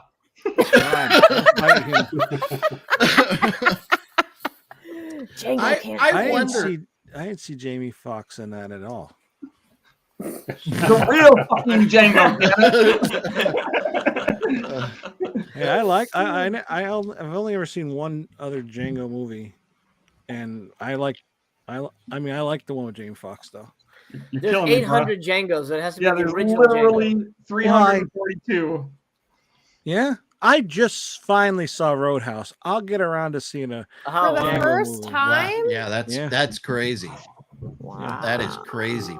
Craziness, you say, just watching Roadhouse. Have you never seen an episode of Family Guy? Oh my that God! made Why do you wanna have go- two?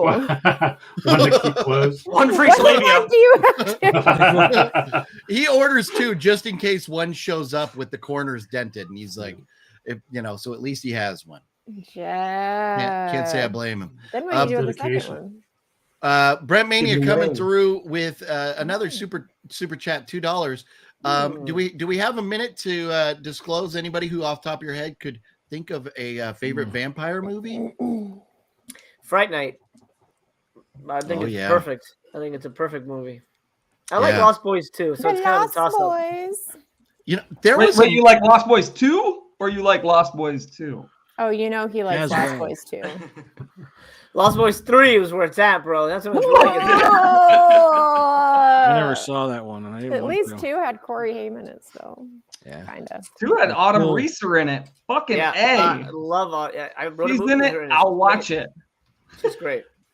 there's a newer movie that takes place like on Sunset Strip or something in LA about vampires. Man, I can't remember the name of it, but it's relatively new. In the last Bliss might be my favorite vampire movie. If I've you have been not hearing seen good it, I've things heard about of it, that but one yeah. actually. it is pretty damn good. Yeah, and the ending, and me and Fat Samurai Guy both at the ending were like, no fucking way, that's awesome. Oh, it was epic. So that might be my favorite vampire. That or just I'll have to going watch with that the one. standard old Bram Stoker's. I don't know. I used to it kind of jumps around for me. Sometimes I say Ginger Snaps, sometimes I say Fright Night. Ginger But right Snaps now- is werewolf. Ginger Snaps Yeah, is that's awesome. werewolf. Yeah. Okay, yeah. I'm thinking werewolves then. But I don't know. Right now the first thing that popped in my head was From Dusk Till Dawn. Ooh, I love that one too. Winner. Good That's call, my too. favorite. All-time favorite vampire movie is From Dusk Till Dawn. Yeah. I'm not surprised. If I had to guess. Nobody's favorite is Twilight. Yeah. Blake. That's Blake as well. That's What's that you surprising. Hey, that's the best vampire movie where they look like Cinnamon Toast Crunch with their shirt off. That's perfect. That's another one where I'd lick that sugar. I'll watch it. Oh man. Disgusting. Well, I didn't say which vampire.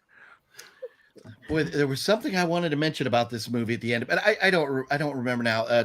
Going back to Criticsized, I don't know. I understand all the arguments against it and everything, and I get that it just ripped off every other movie and it was bad, but it kept me. I was rooting for it while watching it. I was rooting for things to go good, and I know what I was wondering. Like, I wonder what the downfall of the movie was. Was it a bad director, like a bad crew, production team?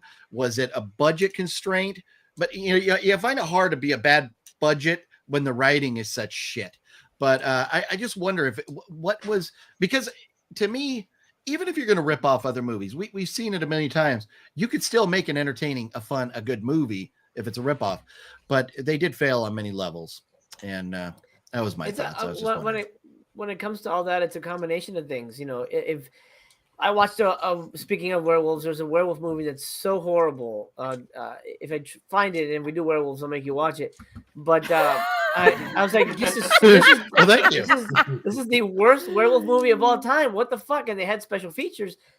So I was watching. I'm like, this is so bad. And in the special features, they interview the writer, and he says, "Oh, I've never watched a werewolf movie. I don't really like horror movies, but they paid me to write this."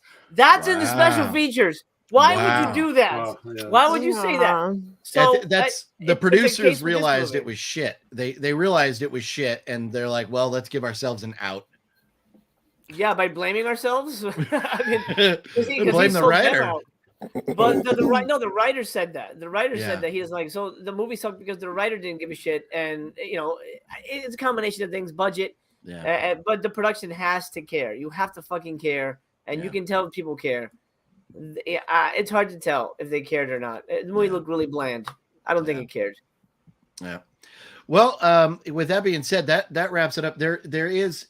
So I had mentioned early when we first started this video, I'm going to be once we wrap up. We still don't leave yet, guys. We still got to talk about what's going on in everybody's worlds and all that stuff. But when this is done, there is some other big news that just broke that I do kind of want to talk about as well. Is that Henry Cavill is all like out as Superman again, and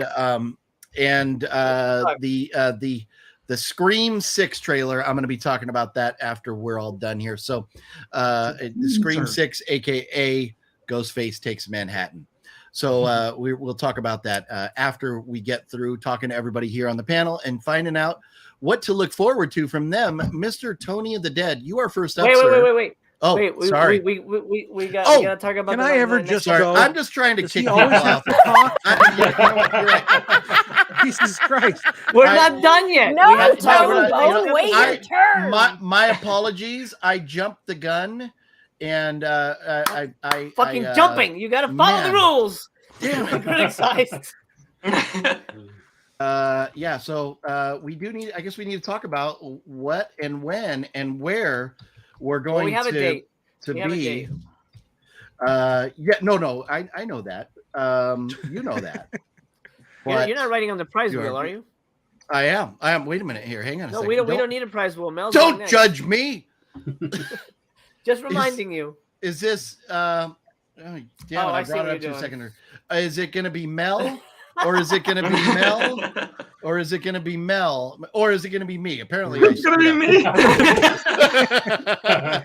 let's just get that out of there. I failed on multiple levels, so give me some applause for that. Thank you very much. So anyways, no, it's going to be Mel's turn now. It's come down to this. Mel has survived. She has had so much time to rethink her decisions to find a better way to torture us than I think our front runner this season, Mr. Tony of the Dead, even has. So what are we going to do? What are we going to do? So I had an idea, but Master Chaos had a better one. So we're going to go Christmas theme. Timing is appropriate. Yes. And I'm really sorry about this, guys. Ooh, okay. Pull it up on IMDb when she says it. I am. I'm ready here. Excellent. Okay, so the first one is going to be Christmas with Cookie. Okay. We said no Hallmark. I know. You said no Hallmark, but it doesn't necessarily. No, it didn't. It doesn't necessarily have to be horror. Sounds that wasn't like it. Necessarily established. This one, I mean, it could go either way. You guys might Christmas like it, might not. I actually Wow. 53 minutes. It's short. What? In the year 3978, and they're still living in houses like that? Yeah, they're perfect. Okay. God. Is it a Dune sequel? What the hell? Global warming has made a desert of the North Pole. Santa and Mrs. Claus battle angry skeletons who didn't get what they wanted for Christmas. Evil aliens try to take over the world, and a giant abominable snowman wants Santa for his next meal. I don't know. This sounds like 5 barrels to me, Mel. This sounds fantastic. This sounds absolutely fantastic. Christmas with Cookie. Here we go. I hope you guys enjoy it. And unfortunately for the next one, blame Master Chaos for this one. Summertime Christmas. Okay. Summertime and Christmas. Okay, it's not the one that I accidentally suggested, which I'm glad no one looked at. No, because I didn't think that was fair. There was really bad. Summertime. What's it called? Summertime Christmas. Summertime. Oh, that's sounds well. That's a show. Okay, those are just shows. There's a couple with the same title, but they are shows. So sorry. Yeah, just put movie. Summertime Christmas movie. Movie. Blink. It looks like this right here. Oh, fuck. Yes. It's 2 hours. Just what you're gonna feel every minute of that 2 hours because I already watched this one. You watched it already? Wow. Okay. Oh man, you gotta watch it again. I was like, I need to know if it's like good or bad or whatever. Yeah. You know what? That dude's face. That's gonna be Blake right there. Again, green shirt. In preparation for this, I started watching Christmas movies on Tubi last night just to see what we might be in for, and oh man, I don't remember the trash that I turned on and turned off after 10 minutes. It was neither one of these, thank God. And there is an anthology out there that I was worried that you might pick, but that one we would have been off the hook because that was like 2.5 hours. Part 2. Oh, there you go. But wow. Okay, so wait, what's the plot here?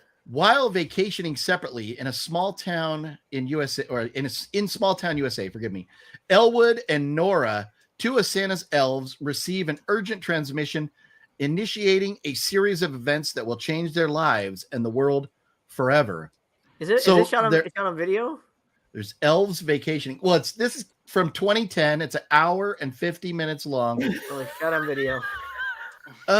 This is by Andrew von Uertenkrug. Yes. Made by a real elf. And his wife Maud van Uertenkrug is the writer. Oh boy. Here's the only photo they have. Oh, it's from right. behind the scenes. That must be hurdy-doody-foodle-noodle-doodle right there. Mel, we're supposed to be able to count on you to pick horror movies. What the? Well, like I said, don't blame me. It was Master Chaos's idea. Look, we shouldn't. It'll be horrifying to watch. Does that? Y'all are gonna hate me for round 2 because of this. Yes, bring it. Oh man, I feed on this stuff. I love it so much. Oh, this is great. Holland has a great comment in the bottom. He says, "Mel did a TBYB. Try before you barrel." There you go. I did. I really did. Man. Oh man, that's great.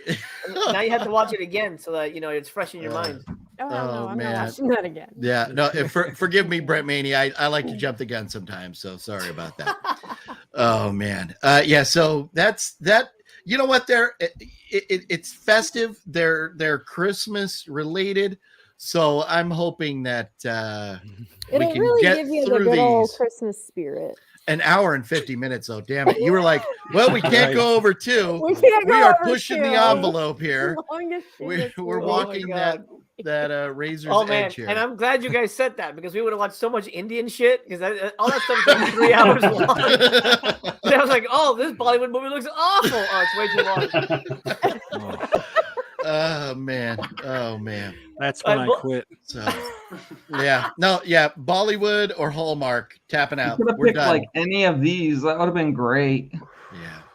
And they're not good either. Well, but like I said, I thought this was going to be a different kind of show than what it is. So I would have picked one of them. Well, you know what? You played fair. I'm proud of you, Mel. Good job. My guess is that we love Christmas with Cookie, and we all hate Christmas. That one's gonna make Christmas cookies so much better. I envision you guys laughing through Christmas with Cookie. Oh, at least. boy. Save it for the end. I'm guessing. Oh, boy. When And, watching these movies. Bullet Blake is going to change his name to Mr. Slipcover Bah Humbug Blake. hates babies, hates Christmas, but he's a good guy to date. So Best He's the boyfriend. internet's favorite boyfriend. Your best boyfriend. oh man. I will be having a guest too. Lepke Vision Films will be on with us, or he is now Dude Who Loves Movies. So It's a better name. It's a better choice. Well, as Norwegian as this movie use his sounded, name. or Well, I Swedish, didn't know how to pronounce it. Summertime Christmas was filmed in Ohio, so good bunch of Midwesterners here doing their thing. no. So we shouldn't have. Hey, I'm a Midwesterner. I don't Yeah, think no no. shit. You know what? And hey man, No. I have millions of family members in Ohio. They got nothing else to do but breed back there. So there's No, there's a I lot had of nothing them. against Ohio. I just thought it was a religious movie again. Yeah. Oh no. No, just my thoughts were we weren't going to have to deal with accents and trying to interpret what they're saying or watch. What are the little words at the bottom? I'm drawing a blank on that. My Alzheimer's is setting in. Thank you. I think I might try to save Japan while we watch some. Yeah, I know, right?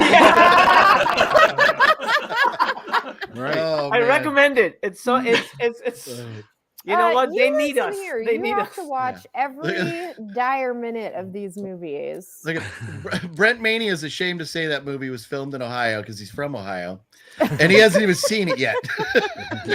You know what? It's Just- probably gonna be a magical fairy tale fucking movie. I Yeah, can't wait you to guys watch are gonna it. come out of that movie with the Christmas spirits and It's all gonna the be like loveys summertime, and- Christmas. How did this happen? Craziness! Yeah. I can't wait to see the magic unfold. But it's not rated, but it's and it has the one word that I never want to hear on the barrel. In the description, it has the one word. It's a family movie. You don't say. You guys should all watch it with your families. Oh boy, I was I'll be hoping Good Krampus wholesome was going to fun. come in and rip all their hearts out or something, but I guess not. Maybe metaphorically, Krampus will show up and rip their hearts out. I have never been less excited for a movie. Just bring your Oh, girlfriend, sit down. Oh, You're a man. mean one, Mr. Grinch. Yes. So, what exactly are you smoking? Because it looks like you're like drinking from a perfume bottle. This is just bullet bourbon. No, the other thing is like you can't put like is that like It's just it's a like a vape. perfume bottle? Yeah. It's a It's dra- a it's a voopoo. Oh yeah, Yeah. that is. That's right. How would I Should've not? known. Well, no. The problem is, MC, we live in California where that stuff is like outlawed now, and so yeah, definitely. Not that you have any intention of moving to California anytime soon, Bullet, but you'll have to leave your Fuck vaping at that. home. You don't want it, bro. You don't want it. Keep your boo boo. We got enough traffic as it is over here.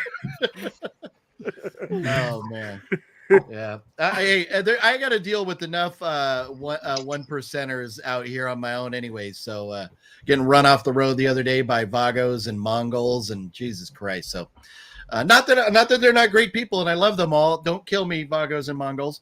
But anyways, No idea what's happening. That's my my attempt to get the awkward silence going again. I'm really good at it. I nail it. Every Hey, time. welcome to my show. Let me weird you out. So labias were in the news today. Good man. Lord. Okay, so December 28th. It's a Wednesday, right? So Mel's channel. Where Mel, is this the second one you're hosting now? Mm-hmm. So you should be well versed in hosting and Oh, have it all- should I? Yeah. Hosting. I am not a So- live streamer. This is my second live stream ever. It's gonna be fucking Oh, wow. terrible. Wow, it'll be all right. Well, not that this was any better. You know, I failed to get pictures and everything, so don't worry about it. You'll be fine. Anything else to add about this episode of The Voyage before or did I miss anything before we start talking about what's up in everybody's worlds? I don't know if Mel has anything to add about the movies, but specifically in terms of the grand scheme of the season, that'll be the mid-season hiatus. So we won't take much of a break, but in 2023 in January, we'll go back in the order that we've established in the beginning. So it'll be my turn again.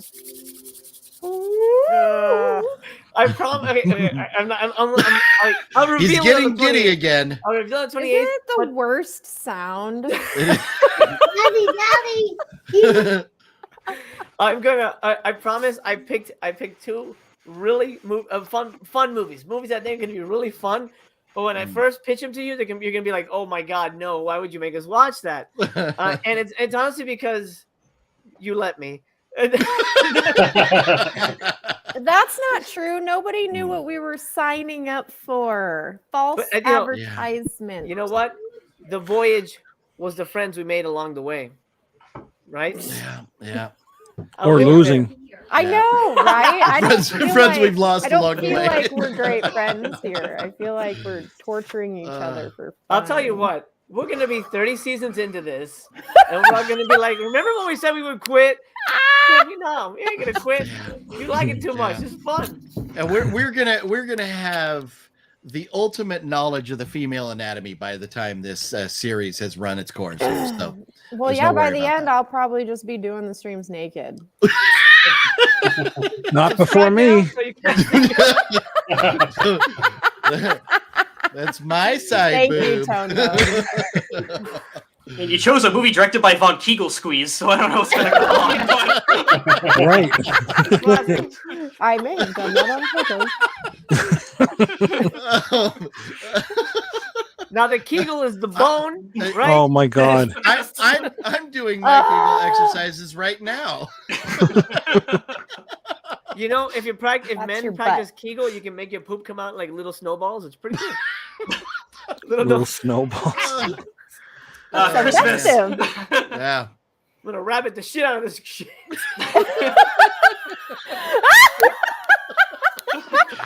Oh man. Oh my Save it for God. Criticsized 2 when you buy the rights for $5. Yeah. Oh look, That's how they kill somebody. It's They're a dying in rabbit turd. They're dying in a pool of Cocoa Puffs. Oh no, wait, that's not Cocoa Puffs. Yeah, exactly. That's Oh. Coco's poofs. Coco's Christmas poops. Exactly. Are we done here? Anyways, Okay, all right. Well, go ahead. let's let everybody know what's going on in our world.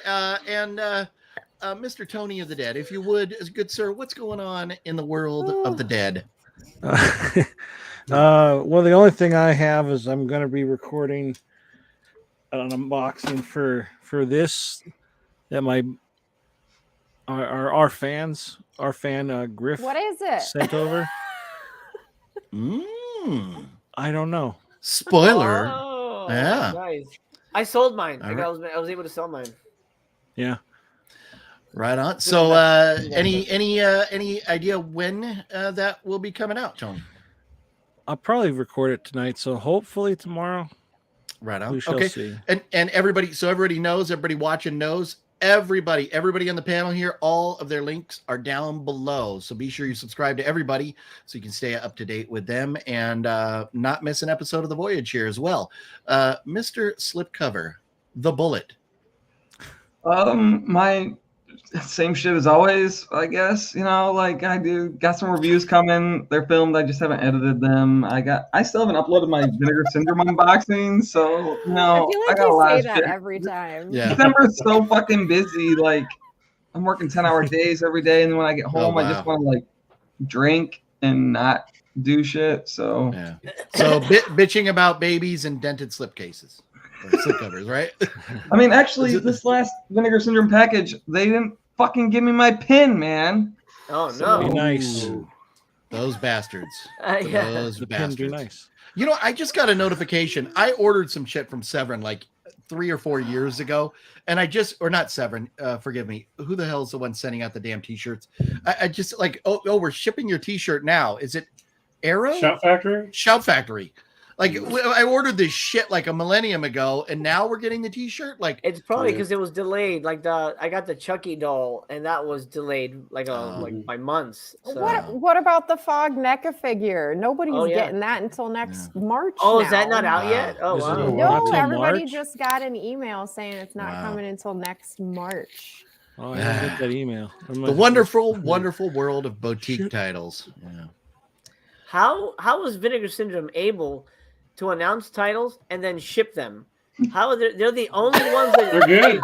Criterion. You know, They're not that good. God, because man. my Black Friday package just shipped today. Well, that's good. That's faster than most people, but it's like I don't get it. It's like they never have issues, which is good. But like either they made a deal with the devil or something, and like you can have perfect shipping, but you have to release Dark Tower. And Maybe they just have self. Dark Tower is amazing. Okay, about amazing. Yeah, they just have good self control. Maybe a lot of maybe they have Eevee. Yeah, awesome. Yeah. I'll debate you on that, but I know you've had bad thing, but I always had good experience with her. Yeah. Oh, No, you know what? Yeah, I know her a little bit. I'm tired. Yeah, I know her. Me and Evie go way back. On a personal level, I got nothing against Evie. It's their company policies. So please don't be mad at me, Evie. It's just the people you work for. She ain't watching. No, I know. No, I believe me, I know. After, if you've seen the last email I wrote her, yeah, she's not watching. So Mel, would you enlighten us on the Killer Podcast and how things are going over there? Well, first, can we see your eyes? Do you have eyes? no, can we see yours? No, actually, you can't. But Save got you there. I can't break the spell. It's the spell. Yeah. Sorry. After the That's not true. I saw you do it one time. I did. I have done it once. Yeah, and I do it on Patreon, but that's it. where the conversation has led us today, we're better off not playing Can I See Your? I'll show you mine. We already played that, remember? Blake's not showing us. So but yeah, he's showing that gorgeous picture of. He spent like $500 on that painting of himself. World's Anybody best think he looks like boyfriend Jesus? there. He looks like Jesus Christ. I got a statue of That him as But he Jesus. hates kids. Yeah. Yeah, and women. Yeah. But I digress. Mel? I don't hate kids. I don't hate women. We thought you were gone. We weren't talking about you. We're talking about another Jesus. Yeah. Yeah, I just have videos that come out every week, so stay tuned, check them out. They're super fun and stuff. Decent. Merry Christmas, happy holidays. Anything rad going on in the near future? We do have a Rad Pack episode coming up. The date will be announced on Monday. It's Rad Pack Unwrapped. Right on. Have fun with Very that. cool. So lots of stuff. Very cool. MC, what is up in the chaotic world? Man, I owe Arrow a whole bunch of reviews. I see that no one's actually done these movies, well, except for Cinestalker. But he hasn't, from what I've seen, I don't think he's done. He doesn't really review them. He just talks, kind of shows that he has them. Talks about it. The Arrow Gothic horror box set. I think everyone just got screener discs, which is unfortunate because you're trying to show off the physical media packaging. What's the point? Yeah. But I do still want to review the movies because I actually really liked a lot of those movies. So I owe a Bi Curious that I'm going to be doing soon, and I don't know. Honestly, don't know. I got some good news. Career wise, I'm pretty sure I know what my next film is. Nice. And so I'm in the process of outlining that one. Sweet. And excited about that. In terms of the channel, I just discovered shorts. And oh my god! Yeah, I have welcome to the club. You get like 5,000 views in 1 hour. I put up a short and I get like 89 views in 2 days. Literally put up a short right after he said that. I was like, "Ooh, prime time!" 80 views. Yeah. So my buddy Nightwatch Zone, shout out to him. He's awesome. He started out with me, like we're around the same time. And then he had his channel got taken down by YouTube with some bullshit. Then he had to restart his channel, and recently he got to 6K, and I'm like, oh, dude, congratulations. 2 weeks later, he got to 8K. Wow. And like, dude, how the hell are you doing this? And he goes, do YouTube Shorts. YouTube Shorts, get on TikTok. All that stuff really helps. And I looked at his page because you got to do research, man. If you want to build the audience, you got to do research. By the way, Mel has blown past me. Mel's almost at 1.5. That's amazing, Mel. Congratulations on that. Yeah.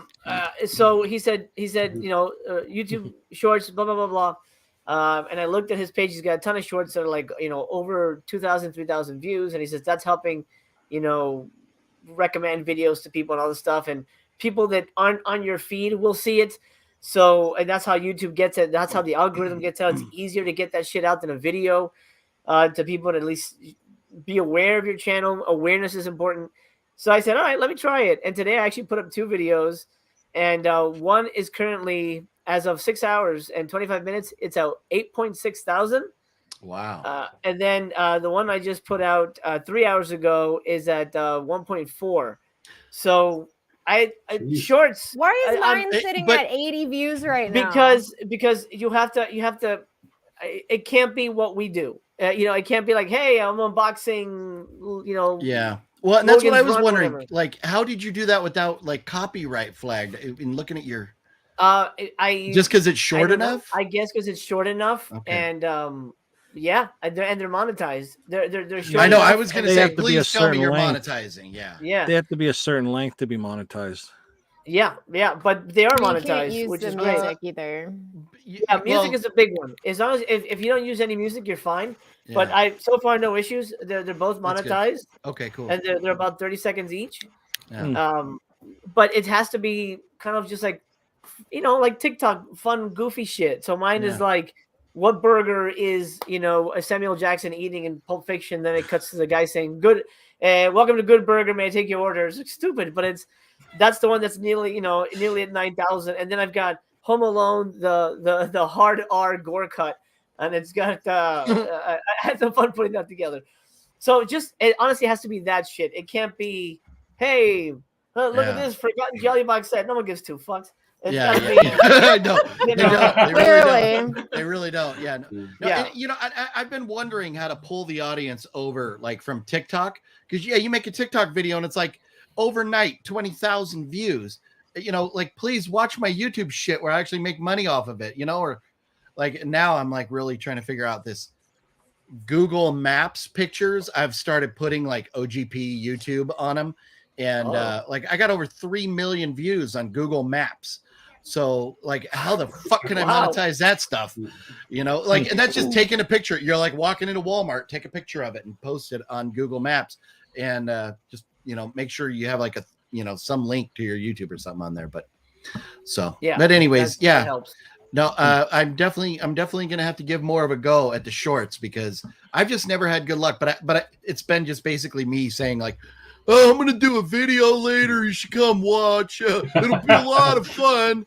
Yeah, that doesn't work. And like, it's gotta be like something kind of that everybody knows, that everybody likes. So with movies, focus on something movie related. Night Watch just kind of, he shows his footage is just trailer footage, and then he like narrates some interesting facts about the movie.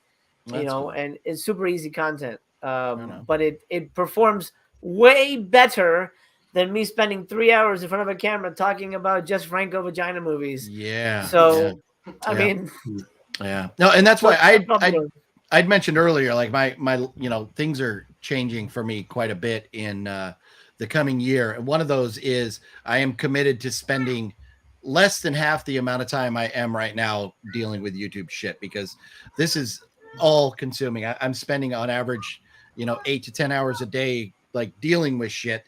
And it's just got to stop. It's really got to stop. So, but anyways, enough about me and everybody else. Everybody knows everything about us. Lennon Hawk, would you tell us, for those of us in the ignoramus file here, fill us in on your channel and yourself, if you would, a little more, and what's going on? What can we expect? Let's see. Well, today I uploaded a Scream 6 video where I discussed my theory that Scream 6 is going to be about true crime as opposed to movies this time. And so go ahead and check that out if you're interested. Otherwise, I'm either Lennon Hawk or David Lennon Hawk on everything. Letterboxd. I'm up almost 400 movies this year. I write full-length reviews of everything. I spend way too much time doing that just to keep my analytical brain fired up. But otherwise, I just post random memes. Some of them are political, but most of them are movies. So if you like that kind of stuff or my weird sense of humor, go check it out. I love it. And hearing you break down things today, I definitely am excited to check your stuff out. Like, I love your analysis and, you know, coming from like a film perspective, having that background and everything, it does allow you to, you know, really kind of dive deeper than, you know, the average Joe Schmo is going to say, well, it sucked, you know, like I didn't like it because it was boring. You know, actually looking at why it sucked is very cool. Talking about my reviews. I was going to say, don't tell Mel I'm talking about her. But no, very cool. Well, dude, it's you know, for both you guys, it's so cool to get to meet you, and it's been a lot of fun today having you here. So I'm very much looking forward to it.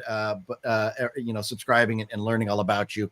And I have the one link down below, but on, you know, and these MC, the links you sent me of them was their YouTube channels. Yeah. Right. Okay. So, and on your YouTube channel, Lennon, does that have all your other links and everything on there outlined so we can find your letterbox and all that?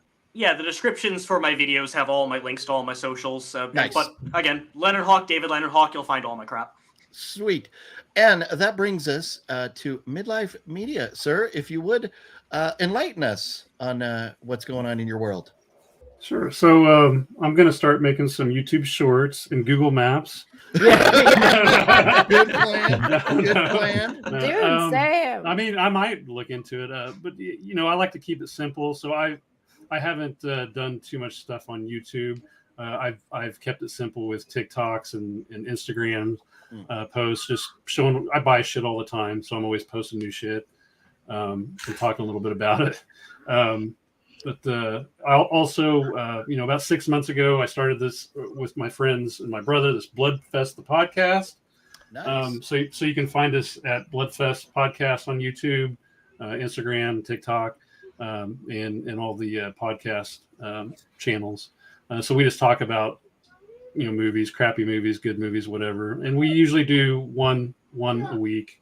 And we had recently we had Sarah Lind on from A Wounded Fawn, Exorcism of Molly Hartley. So that was awesome and unexpected. We are trying to work out getting Larry Fassenden on from Your Next, House of the Devil, Jacob's Wife, and a whole bunch of other stuff. Hopefully next month. And then also we're going to travel to Kansas City and interview the director of The Stylist. And we're also we've been talking to the actress, what's her name? Najara Townsend. And she is up for getting on our podcast as well. So great. That's exciting. Yeah. Cool. Yeah. Very cool. Good stuff. Yep. But then, right on. But yeah. If you go to my YouTube, I've got my links for my other socials in my about page. Nice. Oh yeah. I'm looking at them right now. Very cool. Bloodfest, the podcast. Sweet. Very cool. Well, let me just quickly here before we cut out or anything. Brent Mania, thanks for your $2 super chat. Yeah, salute your shorts. Maybe I'm missing other stuff in the comments, but Michael Ray Bauer shout out right there, Brent Mania. I think he's talking about shorts, like YouTube shorts. Oh, yeah. Okay. So, okay. Oh, so hey, salute your shorts would be a perfect thing to rip off if you're, you know, or to use for your shorts. Absolutely. Yeah. All that shit. Man. So, but anyways, everybody, thank you so much. You know what? For you know what? Sorry to interrupt. No. You know what we didn't do? Nobody did it the whole freaking stream. Nobody said, I don't want to wait. Nobody references the song. See, I failed. I have failed colossally. For our lives to be over. Yeah. I don't want to wait. Damn it. I honestly, I blame myself because I was like, in my notes, I'm like, do the I don't want to wait joke. And then I'm like, fucking forgot. What's that? I'm so lost. It's the Dawson's Creek song. Dawson's Creek. Yeah. It's that song that goes. You never watched Dawson's Creek? I You mean, never had a like heart? it would come on and then I'd change the channel. Wow. Come Me on, too. bro. I got time It's for got that. really good writing.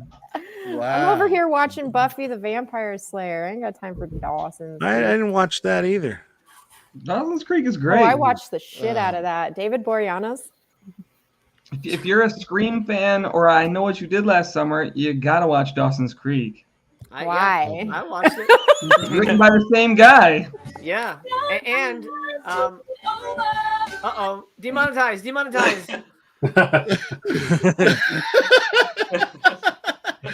I tried to keep it under 6 seconds right there. So, hopefully, I'll be okay. That reminds me of like, my just got second job. demonetized. Like, that was like one of the songs that would be on the radio. Oh, really? Okay. Can you make me another one? Oh man. We heard So, you say that. Actually, the first season of Dawson's Creek is semi-autobiographical about Kevin Williamson. He wrote the first 13 episodes before they even had the show picked up. Wow, Whoa. that's cool. And so in all honesty, my wife would like sit back here on the couch and watch a show, and I'd be over here editing or doing what I'm doing, and so it'd be on. But it got good enough that I was like, there was times where I'm like backing up to kind of like, because the TV's over there, like I'd stop editing and watch along with her and stuff, and it's kind of embarrassing, but I watched it and I kind of enjoyed it. It's a good show. I look, for real, no shit. Joshua Jackson is a really good actor. Like, I think he's a genuinely good actor. Like, when he reacts to people, like it never feels like an actor. He always feels like he's genuinely saying things, and it sounds stupid, but I mean, it sounds stupid. But some actors can, as we've seen with Criticsized. Some actors can genuinely look like they're talking. Yeah. And it's a pity that he didn't have a bigger career, because I thought he was. I think he was the best actor in that. Michelle Williams is okay, but she's awful. God fucking awful in The Fabelmans. Oh, terrible. So bad. Like, you can't believe how bad. Anyway, we should probably call it a day. Maybe Joshua Jackson will be in Scream 6. He can't be, because he's in part 2. Yeah. But I mean, his character in part 2. Well, I guess no, but then they fucked it up with part 5. Sorry, we're going off tangent. But they showed Dawson's Creek in part 5. You can't do that, because they showed the killer from part 3 in that movie. Scream 3 isn't canon. I will die on that couch. Scream 3 is better than Scream 5. No way. Nothing Aaron Kruger wrote counts. Man. That Dragon movie is good. Scream 5, I didn't care about any of the new characters. I did not care. Yeah, Genuinely. They piss me off. And even watching the trailer, it looks like the girl Melissa Barrera, like she looks like she's acting. When you watch the movie, even in Scream 5 and in this new trailer, she looks like she's acting. It doesn't look natural. I hate her guts. The exact opposite of Joshua Jackson in Dawson's Creek. Yeah, man, Scream 5. Good comparison. I hate passing the torch movies. I just hate it. Like, either just start over with the new cast or whatever, but passing the torch movies piss me off, because then we don't need to kill these people off. We could save them for an alternate universe or whatever, but I don't know. That movie pissed me off. And this part 6, Jesus Christ. Be careful. Everybody going into Indiana Jones 5. Because that one's gonna hurt. That's from if what I'm hearing is true. Uh-oh. Really? I didn't even heard watch anything it. about like that. That's it's gonna be. Can I tell you? Can I tell you what No. I don't know if it actually. I don't know if it's gonna happen. But are we gonna kill Indy? I'm leaving. Okay. I'll see you guys later. I will. Okay. But Lennon Hawk. Oh, he left. So I could say. You guys want to know? Okay. Did he really go? I kind of want to know. I kind of want to know. Yeah. Okay, so one of the early drafts, unless they changed it, one of the early drafts was going to it's a time travel movie, by the way. That's why it's called The Dial of Destiny. Okay. So Indiana Jones time travels. He goes to Roman times. He goes back to, like, when the Nazis were around and shit like that. And then what's going to happen is young Indiana Jones dies, and the new girl, whatever her name is, Phoebe Waller-Bridge, takes his place. So the movie is Hmm. going to essentially write Indiana Jones out of history. So like it's, all it's the a- other movies never happened. Like she knew all the adventures, and so she basically takes his place. That's it may have changed because it didn't test well. So that's but why we're getting all that's the original flashbacks script. in the trailer. Clearly, That's that why we're didn't getting test them. well. Yeah, and apparently, Bob Iger is fucking pissed because it's a disaster. Wow. But they're even if they go with a different version, they're 100% going to kill Indy off, and they're going to make this girl the new person. Well, I'm Ah, fine man. with that because Fucking I mean he's old I as don't shit want anyway. that. But you can't go back and erase everything that has already happened. Yeah. That's just fucking You're- rude. You're gonna well that way Rude. you have an excuse to remake all these movies and a little bit differently. Right. But Jesus, yeah, fucking Hollywood killing off all the people that we've grown up loving. Like it isn't bad enough. You've already, ruined Star Wars for us, but now you Hollywood's got to a do this to fucking Indiana dumpster Jones. Fire anyway. That's a lot of trouble to get rid of Shia LaBeouf's character, man. Yeah, I know, right? They're really putting up a That bad- never happened. And Lennon Hawk. Aaron Kruger wrote Arlington Road, which is a phenomenal movie. I almost don't believe he wrote it because it's the one movie he wrote that's good. That and, like Okay, I the scenes of Reindeer Games. Everything else, Skeleton Reindeer Keys, Games. Scream 3, the hospital stuff of Scream 4 that was forced in by the Weinsteins. No, but I like that stuff too. The Ring and Ring 2. No, Aaron Kruger, worst screenwriter in Hollywood. Wow. Yeah. But hey, There we go. Konami gets hired. How about that? The Abominable Snowman in Saw. There you go. Now, there we go. Cute. Don't give Hollywood any ideas. All right, guys, I'm out of here. All right. All right. OGP, enjoy the rest of your stream. Yep. Thank you very much. Until everybody- next Midlife, Lennon Have- Hawk, thank you guys. Everybody have a appreciate great it. night. guys. It's fun. Yes, it's been a lot Thank of fun. you. Thanks for being here. All right. See ya. And they are How do I out. get out of here? Well, just like that. Oh, And all Okay. right, Tony, take it easy, dude. bye, We'll everybody. see you soon.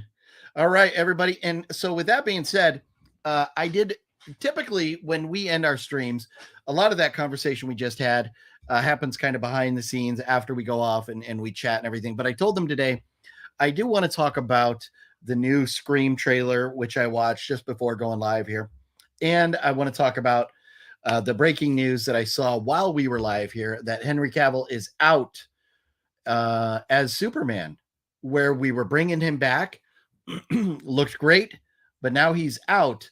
And let's see. So we have Henry Cavill's post here saying, I have just had a meeting with James Gunn and Peter Safran, and it's sad news, everyone. I will, after all, not be returning as Superman. So I wonder now, for him to return as Superman and leaving the Witcher, right now, like where the hell does he go now? Let's read more about it here. After being told by the studio to announce my return back in October prior to their hire, this news isn't the easiest, but that's life. The changing of the guard is something that happens. I respect that. James and Peter have a universe to build. I wish them all involved with the new universe the best of luck and happiest fortunes. So it looks like he doesn't really go into why, but let's see. For those who've been by my side through the years, we can mourn for a bit, but then we must remember Superman is still around. Everything he stands for still exists, and the examples he sets for us are still there. My turn to wear the cape has passed, but what Superman stands for never will. It's been a fun ride with you all, onwards and upwards. And that sucks because he might have been my favorite Superman. And, like a lot of characters, I get nostalgic, and I like with Batman, my favorite Batman, Michael Keaton. Easy call right there. I think the Dark Knight trilogy are the best movies, but my favorite Batman would be Michael Keaton. Henry might have been my favorite Superman. Maybe, we can go through and debate the movies one at a time, some better than others that he was in as Superman. But, for him to be leaving, I'm very curious as to why they made that decision. Maybe they just couldn't come to a contract agreement. If they were told to announce him before he was officially hired, that's very weird. Let's see. He says Cavill said that he was told by the studio to announce his return. Okay, we've heard that. It'd been reported earlier that Cavill's future Superman was not as secure as it was when he announced his return. So maybe it wasn't as guaranteed. Maybe they just wanted to promote some hype. We know DC's been struggling and they're doing anything they can to get a little more hype out of this. Cavill confirms that at the time of the announcement he would return, there actually were plans for the movie, but those plans changed once Gunn and Safran were hired. So maybe Gunn and Safran just kind of said, you know what, we want to go a different direction, which is their right. They're running the company now. But I don't know. Henry Cavill seems to be a fan favorite. I don't think there's much hate toward him as Superman. So for them not to want him in that seat as Superman is kind of interesting. Gunn revealed that Superman was his biggest priority for DC, and he announced that the next Superman movie will focus on a young Superman. Okay, so that kind of starts to explain it. His earlier days as a reporter, Gunn is writing the script, but will not be directing the movie himself. The full DC plan is expected to be announced next year, which is, less than a month away now. And while Cavill will not be Superman, Gunn says they spoke about other future possibilities of working together. Cavill announced recently that he will not be returning as Geralt for Netflix either. Okay, so interesting. So he's not going back there either. Well, that's a bummer because, I was kind of excited. And DC, now, we've got Black Adam and, we've got some good movies. Maybe what Marvel's doing is kind of heads and shoulders above DC right now, but DC has potential, and with Gunn at the helm, I think things are going to be fine. But for this announcement to kind of come like that, it's kind of weird, kind of sad. I was really looking forward to another movie with him as Superman. But as Tony Soprano would say, what are you going to do? What are you going to do? And with that being said, I do also wanted to talk about Scream 6. Has anybody seen the Scream 6 trailer that came out today, which I made a picture of? Let me see if I can pull it up here. It's kind of nuts watching that trailer. And let me just see if I can pull this up here. I don't know. I very rarely pull things up like this. Yeah, I don't even know how to do that. Can I pull it up as a video file or let me see. Sorry, I'm failing right now. I wonder if it'll let me pull this up this way. Boom, boom, boom. Let's see. Will this work? Yeah, it's not going to work. I'm going to have to go about it another way, which I can do. So just bear with me for a second. But watching the new Scream trailer, it just ultimately confirms even more that it was a true passing of the torch. Scream 5 was a true passing of the torch movie. Here we go. Friday the 13th, Part 6, Ghostface Takes Manhattan. That's basically what I took away from that trailer today. It does not look, it looks like it'd be a decent movie. Like if it was a standalone movie, or we were saying that, Scream, the copy, because we know Scream is based, it's copycat killers, throughout the franchise. So if you're going to take just a copycat killer with a new cast and make a movie about that in New York, that's fine. I'm all for it. But the idea that we had to, in Scream 5, start killing off the old cast, and that we're not going to bring back Nev Campbell, it's like we're getting rid of the old cast, moving on to a new one. Why do we have to do that? Why do we have to pass the torch, kill off the old cast, and move on? It drives me nuts. Obviously, with the budget and everything, we knew looking at the trailer, it was going to look nice, the picture and all that stuff. We're not going to get a Voyage to the Bottom of the Barrel class movie with Scream 6. But man, gosh, that the girl that plays Sam, that Melissa Barrera, I cannot stand her as an actress. She to me is not a great actress. She looks like everything is forced. And the whole Scream 5, I was just like, please die, please die, please die, please die. And nope, here she is. As we knew at the end, the sisters survived. And we know we want to, I say we, but the Scream powers that be want Melissa and Jenna Ortega to be the new Courtney Cox, Nev Campbell duo going off into the future with this franchise. And to me, that just sucks. If you wanted to do like a different Scream, whatever, fine. Like Jigsaw, we had Jigsaw. We had Copycat Killer, same type of things that we got with the Saw franchise, but it was just different people. Fine. But man, just the way they're going about this and the cast, looking at like, so Dolma Mulrooney, Courtney Cox, and I mean, those are like the big names that stand out for me from the older films. Like, is there even anybody else in these that wasn't in Scream 5 that was anything before? I don't think so. I think they've killed them all off now. And that's frustrating. But anyways, with it coming out today, I just wanted to stick around and give my thoughts on that, being that it's kind of relevant right now. And then with that breaking news with the, Superman, that's frustrating as well. But anyways, that was about it. I didn't ramble here too long or anything.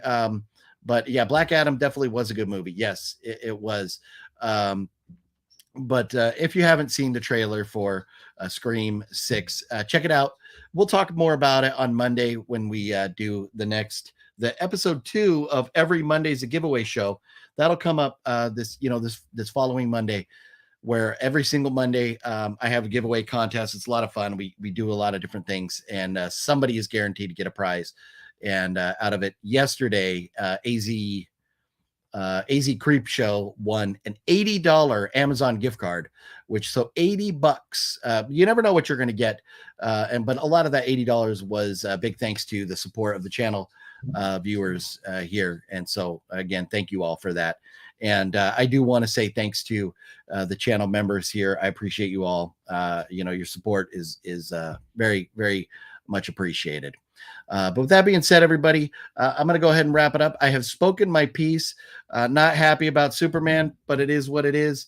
And Scream 6 looks like it's probably going to be just as bad as Scream 5. But man, Ghostface Takes Manhattan. Man, so frustrating. So frustrating. I like my artwork, though. I created that right there. I was like, you know what? Let's have some fun with this. So there it is. But anyways, everybody, have yourselves a great night. It's been a lot of fun. I appreciate y'all for being here. Hopefully you enjoyed this episode of Voyage to the Bottom of the Barrel. Be sure, if you haven't already, subscribe to everybody down below. All their links are right down there. And then once you go onto their YouTube page, you can go into the About, and it will tell you everything else, all their other links to find them, Letterboxd, their podcasts, and everything else they do. All that stuff is right down here below. So thank you very much for watching, everybody. Have yourselves a great night. I will see you all Monday night on the EMAG show. Every Monday's a giveaway. Take care, everybody. We'll see you then.